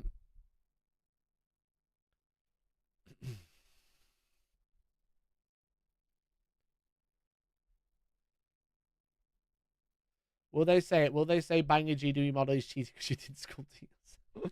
Yeah, I have a friend who runs his videography business, and all of his emails are written, like his responses are AI. Yeah. And so I think it's a tool to be used. I mean, I don't think many people will be using it for miniature painting anytime soon again. I mean, it's interesting. Thing is like sometimes we've all used ChatGPT to generate an email, but if you just copy it verbatim, you're just a knob, aren't you? Let's be honest. Does the responsibility for those lie with the event or the attendee? I think as an attendee, if you are going to use other people's work, also hi Artist Opus, the problem I've had, and I know you've only just tuned in, he's openly admitted to using Midjourney, which is being openly sued by 16,000 artists for stolen artwork. So you could argue that his backdrop is generated using stolen artwork. If he's going to enter that, knowingly using it, knowingly, which is because he's admitted himself, he knows it's under a lawsuit or he's being prepped to be sued, then you're the problem. The attendee is the problem. But ultimately, the rules need to change so this doesn't happen again. I agree. But if you're going to sit there and say, well, Midjourney's just a tool, even though it uses all this artwork that's been stolen from people, and now it's choosing AI art is theft, but what about Getty when I'm not using Getty? Or what about Adobe Firefly when you're not using Adobe Firefly? It's just a bad look. It's just the entire interview is a really, really bad look. Interesting to see like what will happen because we don't know yet. I guess at the time of recording, it'd be interesting if the rules don't change to see if someone's got the bottle to follow in your footsteps, and you'll have to go up to them and go, well done, mate. Good luck. I pass the torch to you anyway. Have you got Instagram? Yeah, I'd maybe get rid of that. I'd get rid of that for about a year or so. But I think all this conversation obviously does detract from the fact that it is still an exceptional piece of work, and you won gold. So well bloody done. Well, this is the thing that made me laugh about it is the fact that it's amazing. It is a good piece. Don't get me wrong. I've seen it for the third time, but it's it's gone. People raging and you're going. And without, sorry while I blow sunshine up your backside, but you're going, but it's AI. And you're going, what, you mean that guy with the 2 Slayer swords may not have won if it... let's put it into perspective. You know what I mean? But if he's won 2 Slayer swords, which I don't detract from, the Eldar, the Exodite, and the Plinth is amazing. You know, why did he need to use AI? Love you, Mike. Great to see you. And you, mate. And you. It's a pleasure to see you. Always a pleasure to catch up. No one ever knew who you were. Sorry if you're friends with Neil. And then you'd rocked up, won a gold with an AI backdrop. Yeah, I think there was a lot of people. You've earned your stripes, haven't you? It's not like it's. You know what I mean? I think a lot of people. So the problem is what you say there is, Jeff, is again, love you, Jeff, is that because he's earned Slayer Sword, he's okay to use an AI backdrop, but if someone else had never won a Golden Demon, they use an AI backdrop, they should be punished because they don't have the stripes, you know? You know? That's what you're saying. Ultimately, you shouldn't be using printed backdrops unless you own the image anyway, but you don't own the image because the law that you've quoted is from 1988 when AI wasn't a thing. It was talking about things being generated with a computer such as digital drawings or digital artwork. But, you know, that you're using other people's artwork in a skill-based competition, which is just not good. There was a few people, especially online, that had maybe entered 40k single and hadn't won or hadn't placed, and then maybe felt hard done by that someone had placed, but they cheated. Not looking into the fact that I do have the technical skill to be able to win a Golden Demon. Yeah. I don't disagree, but it doesn't take technical skill to write an AI prompt. What is this? I don't understand this argument. Yes, you have won a Golden Demon. I think you are a fantastic painter. I think the skills you have to paint are actually fantastic. But you said yourself you could airbrush up a background in an evening. So why did you use AI? You know? Is it just the rage bait? Probably. I have the technical skill to paint that backdrop. I just CBA. Yeah, so you got someone else to do it. You got AI to do it. So now you could arguably say, because you have gone into this and not told the judges that it's using AI, and you've got into this using Midjourney, knowing that there is a problem with the art that is being stolen to use Midjourney. So you're going in saying, I've generated I've generated a backdrop using stolen artwork. I'm going to enter it anyway and not tell anyone until afterwards. Like, I think the question from Artist Opus was great, but I think the onus is on Neil now. I think before you can kind of look past it, because I was in my previous video, I was like, he might have used Photoshop, he might have used Getty Images or whatever, he might have used non-copyrighted material. I can't argue that, you know. But if you're going to go in and say, I know I use Midjourney, I knowingly use Midjourney, I know that Midjourney is problematic because it is under investigation of how much stolen artwork it is using, and I entered it anyway and didn't tell the judges. I only told my private WhatsApp group, even though the sentence before you said you told your private WhatsApp group, you said everybody knew about it. The problem is on the attendee now, okay? I think in this interview, he's dug himself such a hole that now he is knowingly the problem. So that's my take. That maybe there were other factors in their piece that made them lose. Yeah. You know, so there's an element that... And saying that, like, people got mad because they lost and I didn't is just, like, again, straw man. People they see the rose-tinted glasses. Well, I should have won, he should have lost.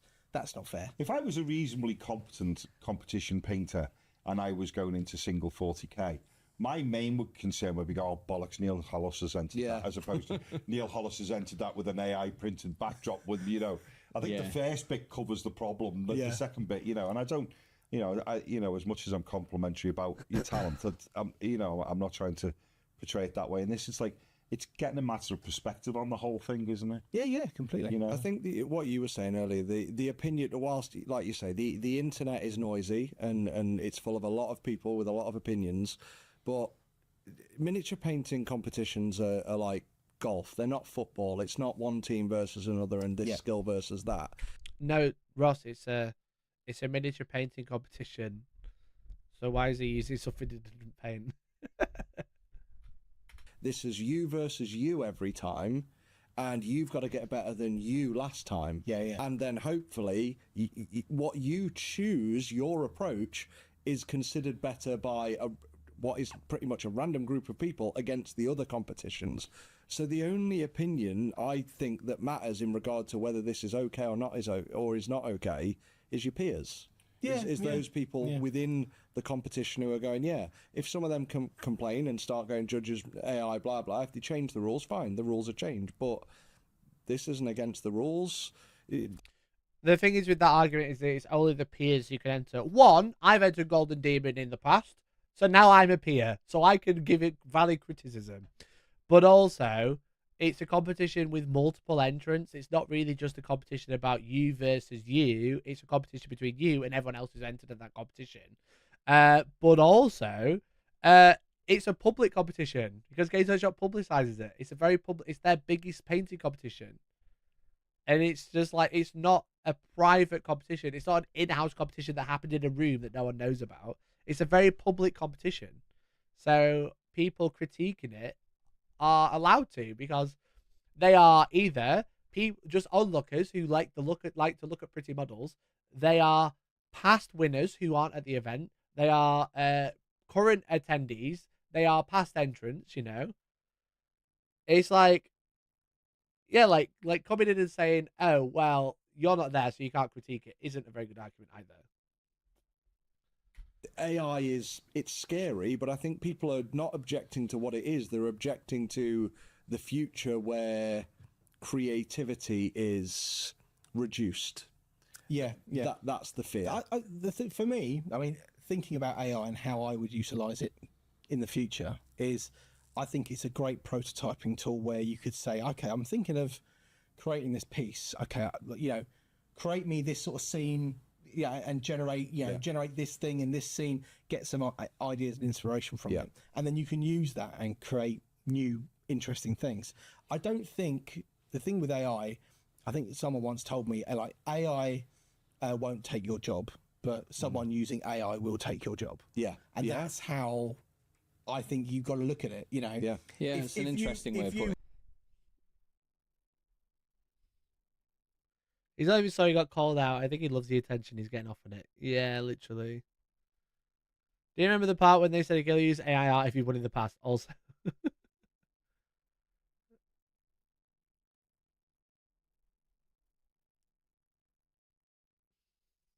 It's the same thing. It's not only a skill-based competition, it's also an arts competition. Using AI like this with this attitude is pretty disappointing. I think that kind of like sums up everything that's been said today. I think that sums up everything. It's an AI, God damn it. It's an art competition of skill, and you're using someone else's skill to win the competition. Like, I don't understand how you can miss the point so much. Again, I'm fan enough of listening to Neil because I think he's just talking out of his arse a lot. But the comments weren't happy either. Like, look at the like to dislike. I'm not going to refresh just in case it's been taken down. But also the comments are all against it as well. You know? Let's do top comments and then we'll look at newest. A very interesting conversation, not just a controversy part. Two things I understand and people being angry and disappointed by are... let me zoom in so you guys can actually see. Better. Imaging AI is built upon the work of a lot of artists without their consent is on a very dubious ground. Because of that, the backdrop isn't painted, the issue Neil mentioned, which is something the judges have to decide whether or not it's allowed in their rules, and it being accepted might open some floodgates. I think the main problem with the argument is it's not stolen. The main argument with the it's not stolen falls flat on it is that AI is only ever stitching a lot of other people's art together. It doesn't make anything actually new. It's just a collage of existing works. That's the core difference between an AI piece and basing your entry on Black Templar's John Blanche art for it to be an... I've lost Seymour. As someone might be disappointed by the controversy at best. If I zoom out, can I get Seymour again? Oh, it's cutting it all off. That's rubbish.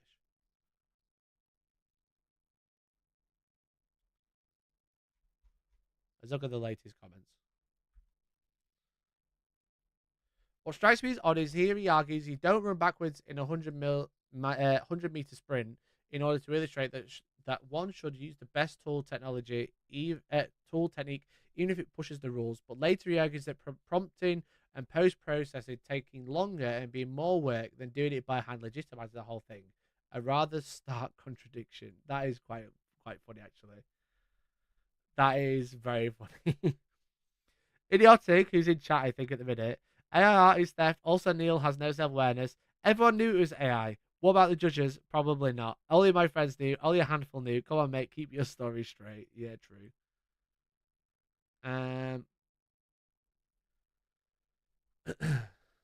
I met Neil once in the high street. He was ordering 2 steak bakes from Greg's, but refused to take the slices on the counter. Poor workers baking fresh ones. He then dismantled each slice count how many chunks of steak was on before lunch. Okay. Wow, you guys deserve a medal for tackling this topic head on. They didn't tackle it. Tackling, they basically gave him a blowjob, not a single challenge from interviewers. There was one challenge, and there's like 1.5 challenges, right? Ross asked him one comment, and then fucking there's like the comment from Pat. There was like a comment, but not really a comment.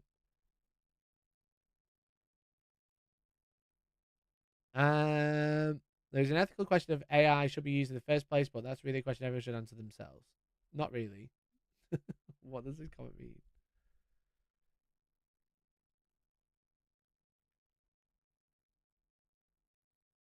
Bug of the AI nonsense. The real scan is that Mr. Fairhammer doesn't know how foe is pronounced. Okay. They said it, guys. Consider me unsubscribed. I think there's a place for AI in backdrops, generating ideas, concepts, inspiration for painting your own, sort of like brainstorming your background, lots of artists. I think if he'd fucking come up with something and then paint it himself, no one would care. If he'd fucking traced over it, no one would fucking know. This reflects really badly on you guys on a personal level and is really negative for the community as a whole. The rules regarding entries were and still are totally clear. It has to be painted by yourself.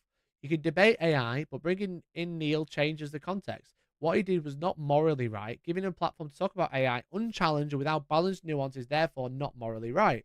I feel that you guys should pull the video and issue a video apology, including your support for the following the rules and support for the artists that do not use AI. Like, maybe, I think maybe this video is not really a good look to have on the channel, but I also said to Ross, I said I would stop engaging with the comments. Because ultimately, they're only really engaging with the ones that agree with them, and all the other ones are kind of like putting down to haters.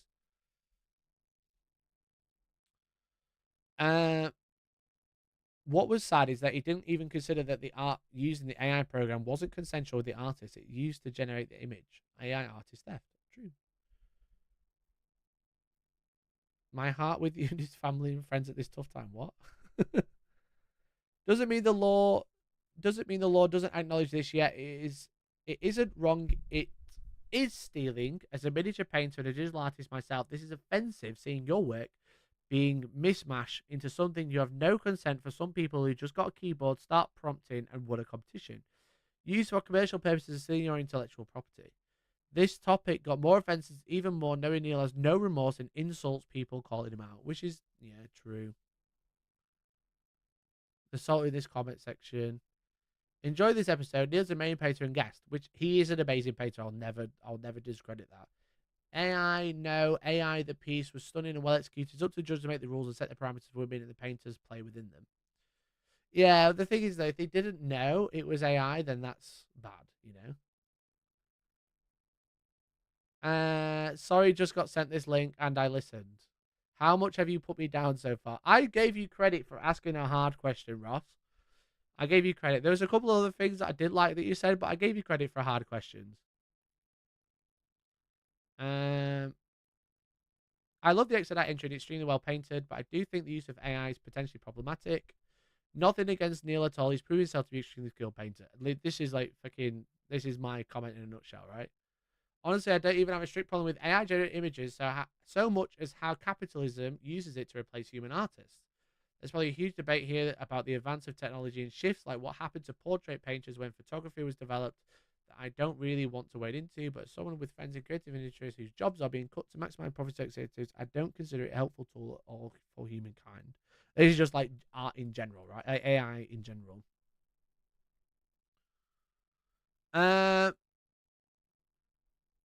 You asked the best question. He did, but there was lots more questions you could have asked that he didn't.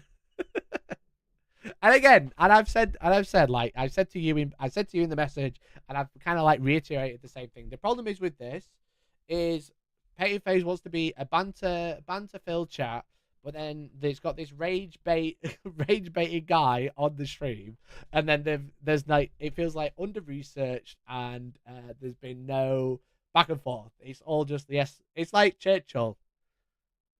Yes, Neil. No, Neil. 3 bags full, Neil. And that's the problem. And that's why you're getting hate.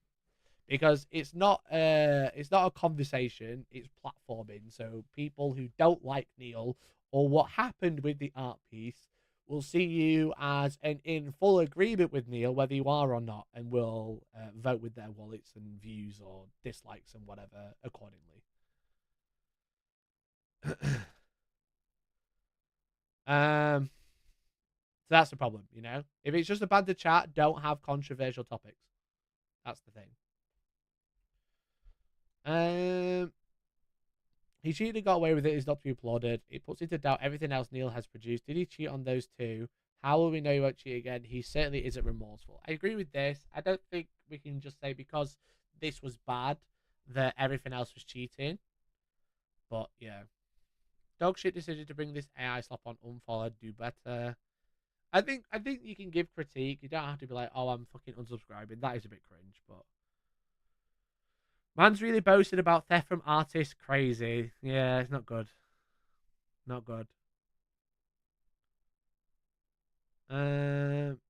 The work of Neil is admirable. He's a great artist, but his take on AI and the lack of challenge from any of the interview besides strolling along his way is disappointing. Just highlight that for a minute. They are all just very snob or completely clueless in the domain discussed for the painted face crew. It would have been the same result by keep bashing in Photoshop and overpaint the backdrop and using AI as inspiration.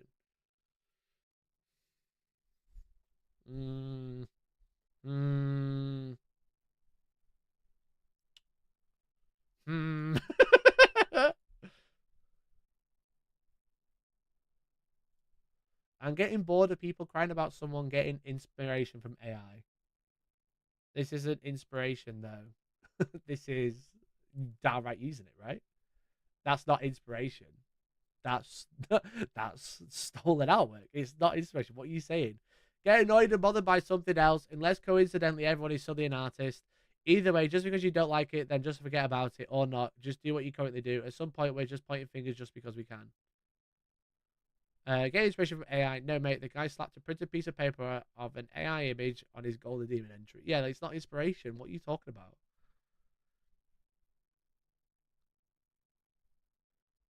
I don't think it being intended as a banter chat gives it a pass, though. No, I agree. I think if you're going to claim that it's just banter chats, we don't really take things like that head on, then choose your guests a little bit more wisely and don't make a video that is very controversial, right?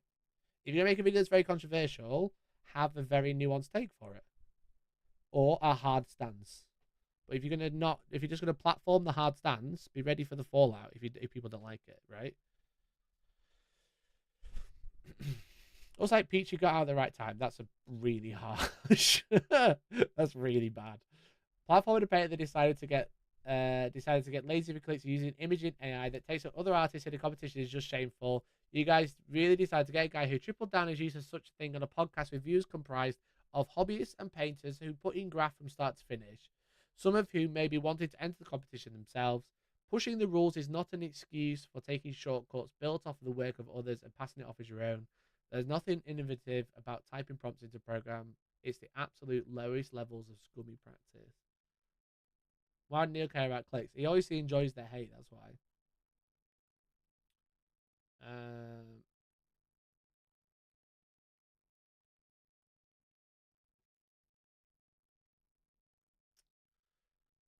I'm just sharing how I feel post this. We obviously knew it would be upset some people, and I'm guilty of this more than most who missed the mark on how much. And I think that's good to say, right? I think it might be worth like a pinned comment, you know? I think if you want to like kind of like not stoke the fires, don't reply to all the comments that are saying unsubscribe. Because I know Neil's in these comments as well, just being like arguing about it. But like clearly people aren't happy about this. Clearly people aren't happy. And I think the best way for the painting phase to deal with it is either just let it die, never mention it again. Like, I'm obviously fucking signal boosting it, but obviously I've commented on this point in the past, so it'd be rude for me to not mention it as well. That'd be really disingenuous. But it might be worth a pinned comment being like, hey, we thought this is a balanced chat. It's clearly not. We should have done some research. We're really sorry.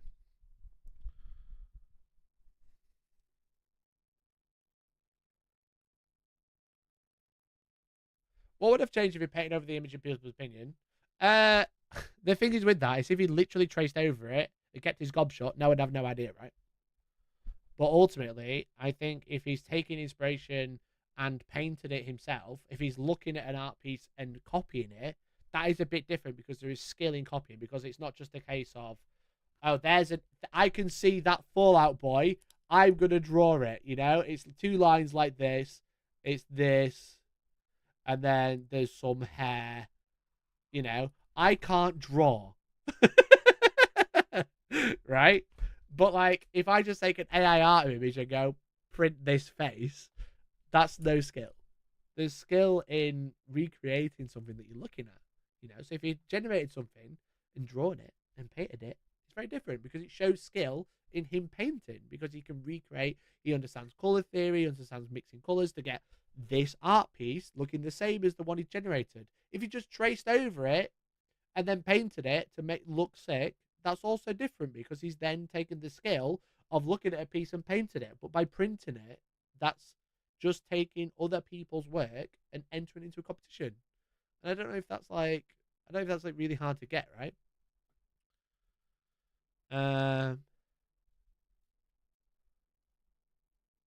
Why not a full apology video with the dog in the fireplace? Do you think the level of coverage this has got is more likely to result in tighter rules? Yeah, definitely. I think there'll be like a big rules change for the next one. I imagine so anyway. If there's no change, I'd be very, very surprised. But I do think there'll be probably something about, like what Neil says in the podcast, like about printed backdrops as a whole.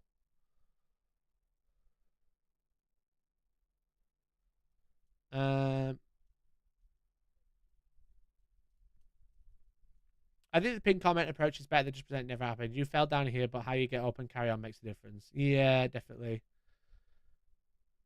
Stream's still going. Big topic, bro.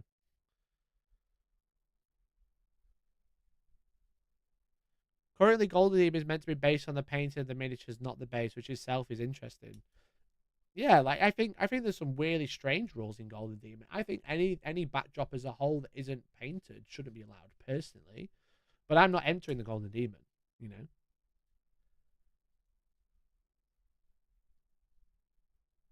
Do the whole South Park we're sorry apology.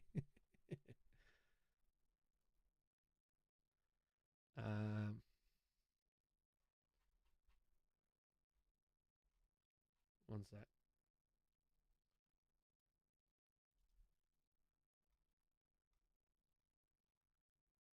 I'll put that there.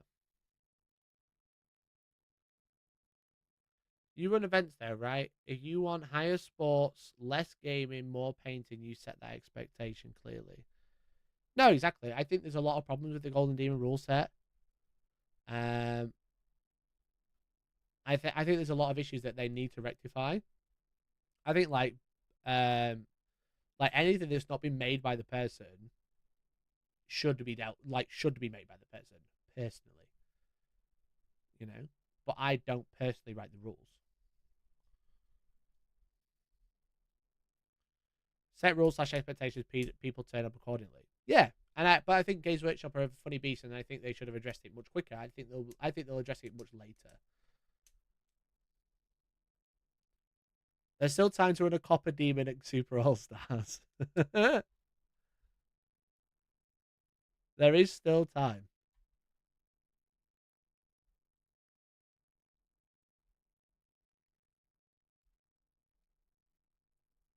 They changed this year so people have to sculpt their own stuff, which I also, because in my previous coverage of this situation, I also covered the Alexander Santos Slayer Sword winner with the fact that it was 3D scanned and flipped, and I also didn't agree with that, but I also wasn't entering the competition, you know. And he previously won a Golden Demon with someone else's designs. I've already covered all of these things. I appreciate you might not have seen it, but I've also already covered them and said I didn't agree with it. I thought that was wrong. And now they've done something about it. They've said you've got to design it yourself. And I think 3D scanning and flipping in ZBrush isn't designing it yourself. Because I did say I thought that was really strange. I thought that was strange that was allowed.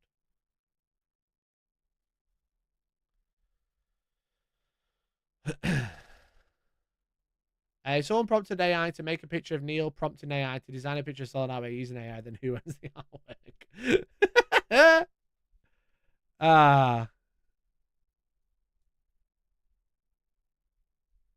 Could Golden Demon be moving towards standard bought models with no adjusting? Potentially. I think that'd be really interesting as well. Because then it would come down to a test of skill. Because ultimately, there's a lot of things that people can do that don't rely on skill, right? Like printing in a fucking backdrop. But I think the mastery of Golden Demon, especially when it comes like the sword winners in the past, is showing what they can do in a sandbox of Games Workshop. But I think there still has to be limits, right? Of like not using other people's artwork to generate a backdrop to print it, you know. Golden Demon, you can only paint the free Space Marine or Stormcast Eternal. That'd be funny. They did that once before with an Eldar model. I remember, was that the one that was on the sprue?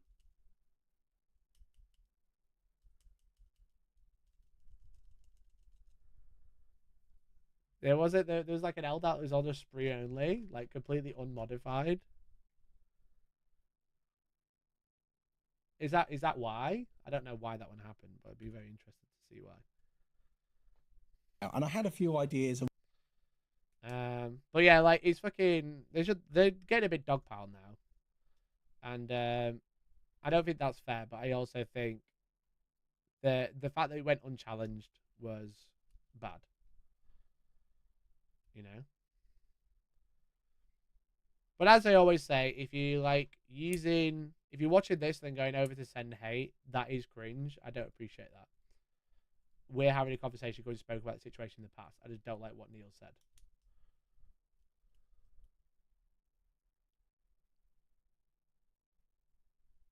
I don't think it's right that this video gets removed. No, I think with any fallout from YouTubers or like anything that is like causing problems, I think it's a very difficult, and I think what you have to do with it, whatever decision you make, is thinking about it long and hard. Don't do anything quite very rash. And like we've all said stupid things. 52 minutes. Thanks for popping by, buddy. We appreciate it. I'm about to wrap up anyway. And the thing is with it is like, what was I saying? I was saying something. Yeah, the thing is with it is like, whenever you have something that's on your platform that is like proving problematic, you either ride the wind and just let it die out, or you like make a statement or whatever. But I think as long as you think about it and don't do anything rash, that's the problem. Don't get out a ukulele, don't get a dog in the video, don't sigh at the start of a video. Just like fucking either ride it or just say, hey guys, we kind of cocked up on this one. If you genuinely think you've cocked up, you know. If you don't think you've cocked up, if you're just like, well, the audience has reacted a bit shit to this, then say, we're surprised at this response. We'll look into this further. You know? What about Cat? Cat, probably allowed.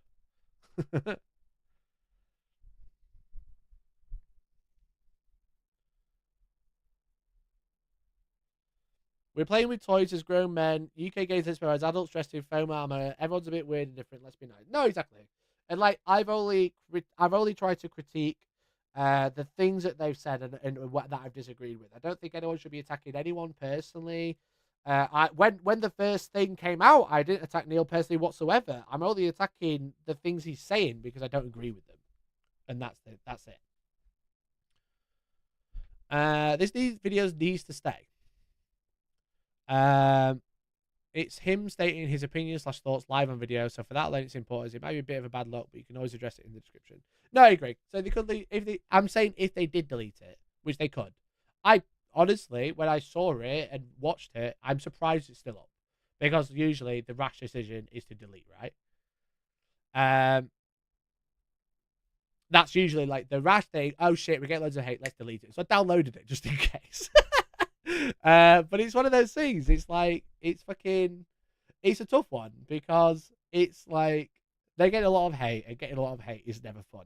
And I'm not here to say we're like not to dogpile. I'm here to give like criticism and feedback. But I do think having Neil on unchallenged was a bad idea. That's ultimately the thing. I've got a lot of love for Petty Phase. I love all of them. I think some of the arguments on the podcast were questionable, but yeah.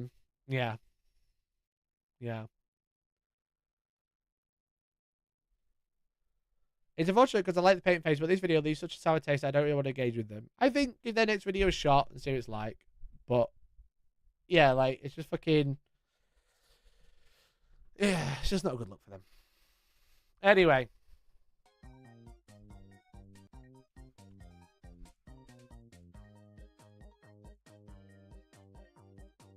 My speaker's not working for some reason. Looks like you guys can hear stuff though. With your Wonka news, I'm gonna have to go. It's 20 to 2. I've been streaming for 3.5 hours. To be honest, I don't care about a painting competition, but as an illustrator, I don't agree with the use of AI. Yeah, that's fair, mate. That is fair. This would have been an amazing panel at UK Games Expo that no one would have turned up to. Oh, dear. I want more people discussing it reasonably. There's so many views and approaches out there. Yeah, that's the thing. Ultimately, my point is that AI as a whole is a fascinating technology, but when it's taking other people's work and not without permission, without their knowledge, without them knowing, that's really cringe. But also, even if you think AI is fantastic and you love all of it, entering something generated by AI into a painting competition, of an art competition, or an art competition that takes skill, and you haven't used your own skill to make it, because, I'm sorry, but typing prompts into a computer does not take skill. Cut back to monkey on a keyboard will type Shakespeare eventually. What you're saying is, it's very hard for a monkey to type Shakespeare. That takes skill. And ultimately, it's not. It's just random. By using other people's artwork or other people's, even just using anything that's generated that's not by you into an art competition isn't great, in my opinion. I don't like it. I was there the day no one came to the panel. Big love, Mike. You didn't catch the beginning, but nice having you discussing it live. The thing is, I've already covered this, right? I've covered it in the past, so I couldn't not address what Neil had said. But I think how he's gone about it on this podcast wasn't great, and it doesn't. The problem is the repercussions of that is it doesn't make the painting phase look very good. You know, I don't think the painting phase came in going, haha, this will be well funny if we just platform Neil, but I don't think they challenged him enough and then just come across as platforming Neil. I think that's the problem. I think the live format is underused. Yeah, I could sit here on my soapbox and tell everyone's a fucking knobhead, right? But if I've got people in the chat live, I can kind of go on and listen to what people are saying and get that feedback live, and I can generate my opinion live. That's what I try to do. How do you stream sober? What's up? Do you not stream sober? Do you only drunk stream? I think fucking streaming is great, right? I could fucking shoot the shit, and ultimately, whilst I'm live, if I'm wrong, people could be like, Mikey, you're wrong, and I'd be like, you know what? you're right, actually. Or I could be like, no, you're wrong. The monkeys are too busy copy-pasting lore from one codex to the next to write Shakespeare.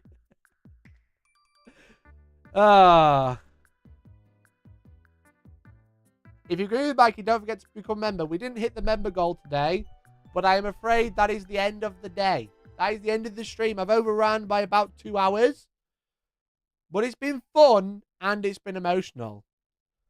But today, I'm afraid it's over. Okay. I've had fun. I think it's great. If you haven't already, please check out my merch store. Grab a t-shirt, grab some event tickets, come to my tournaments. No marbles because we didn't hit the member goal. We have to hit the member goal to do marbles, okay? We didn't hit the member goal. But I really appreciate you all hanging out today. And I know you've had fun. I've had fun as well.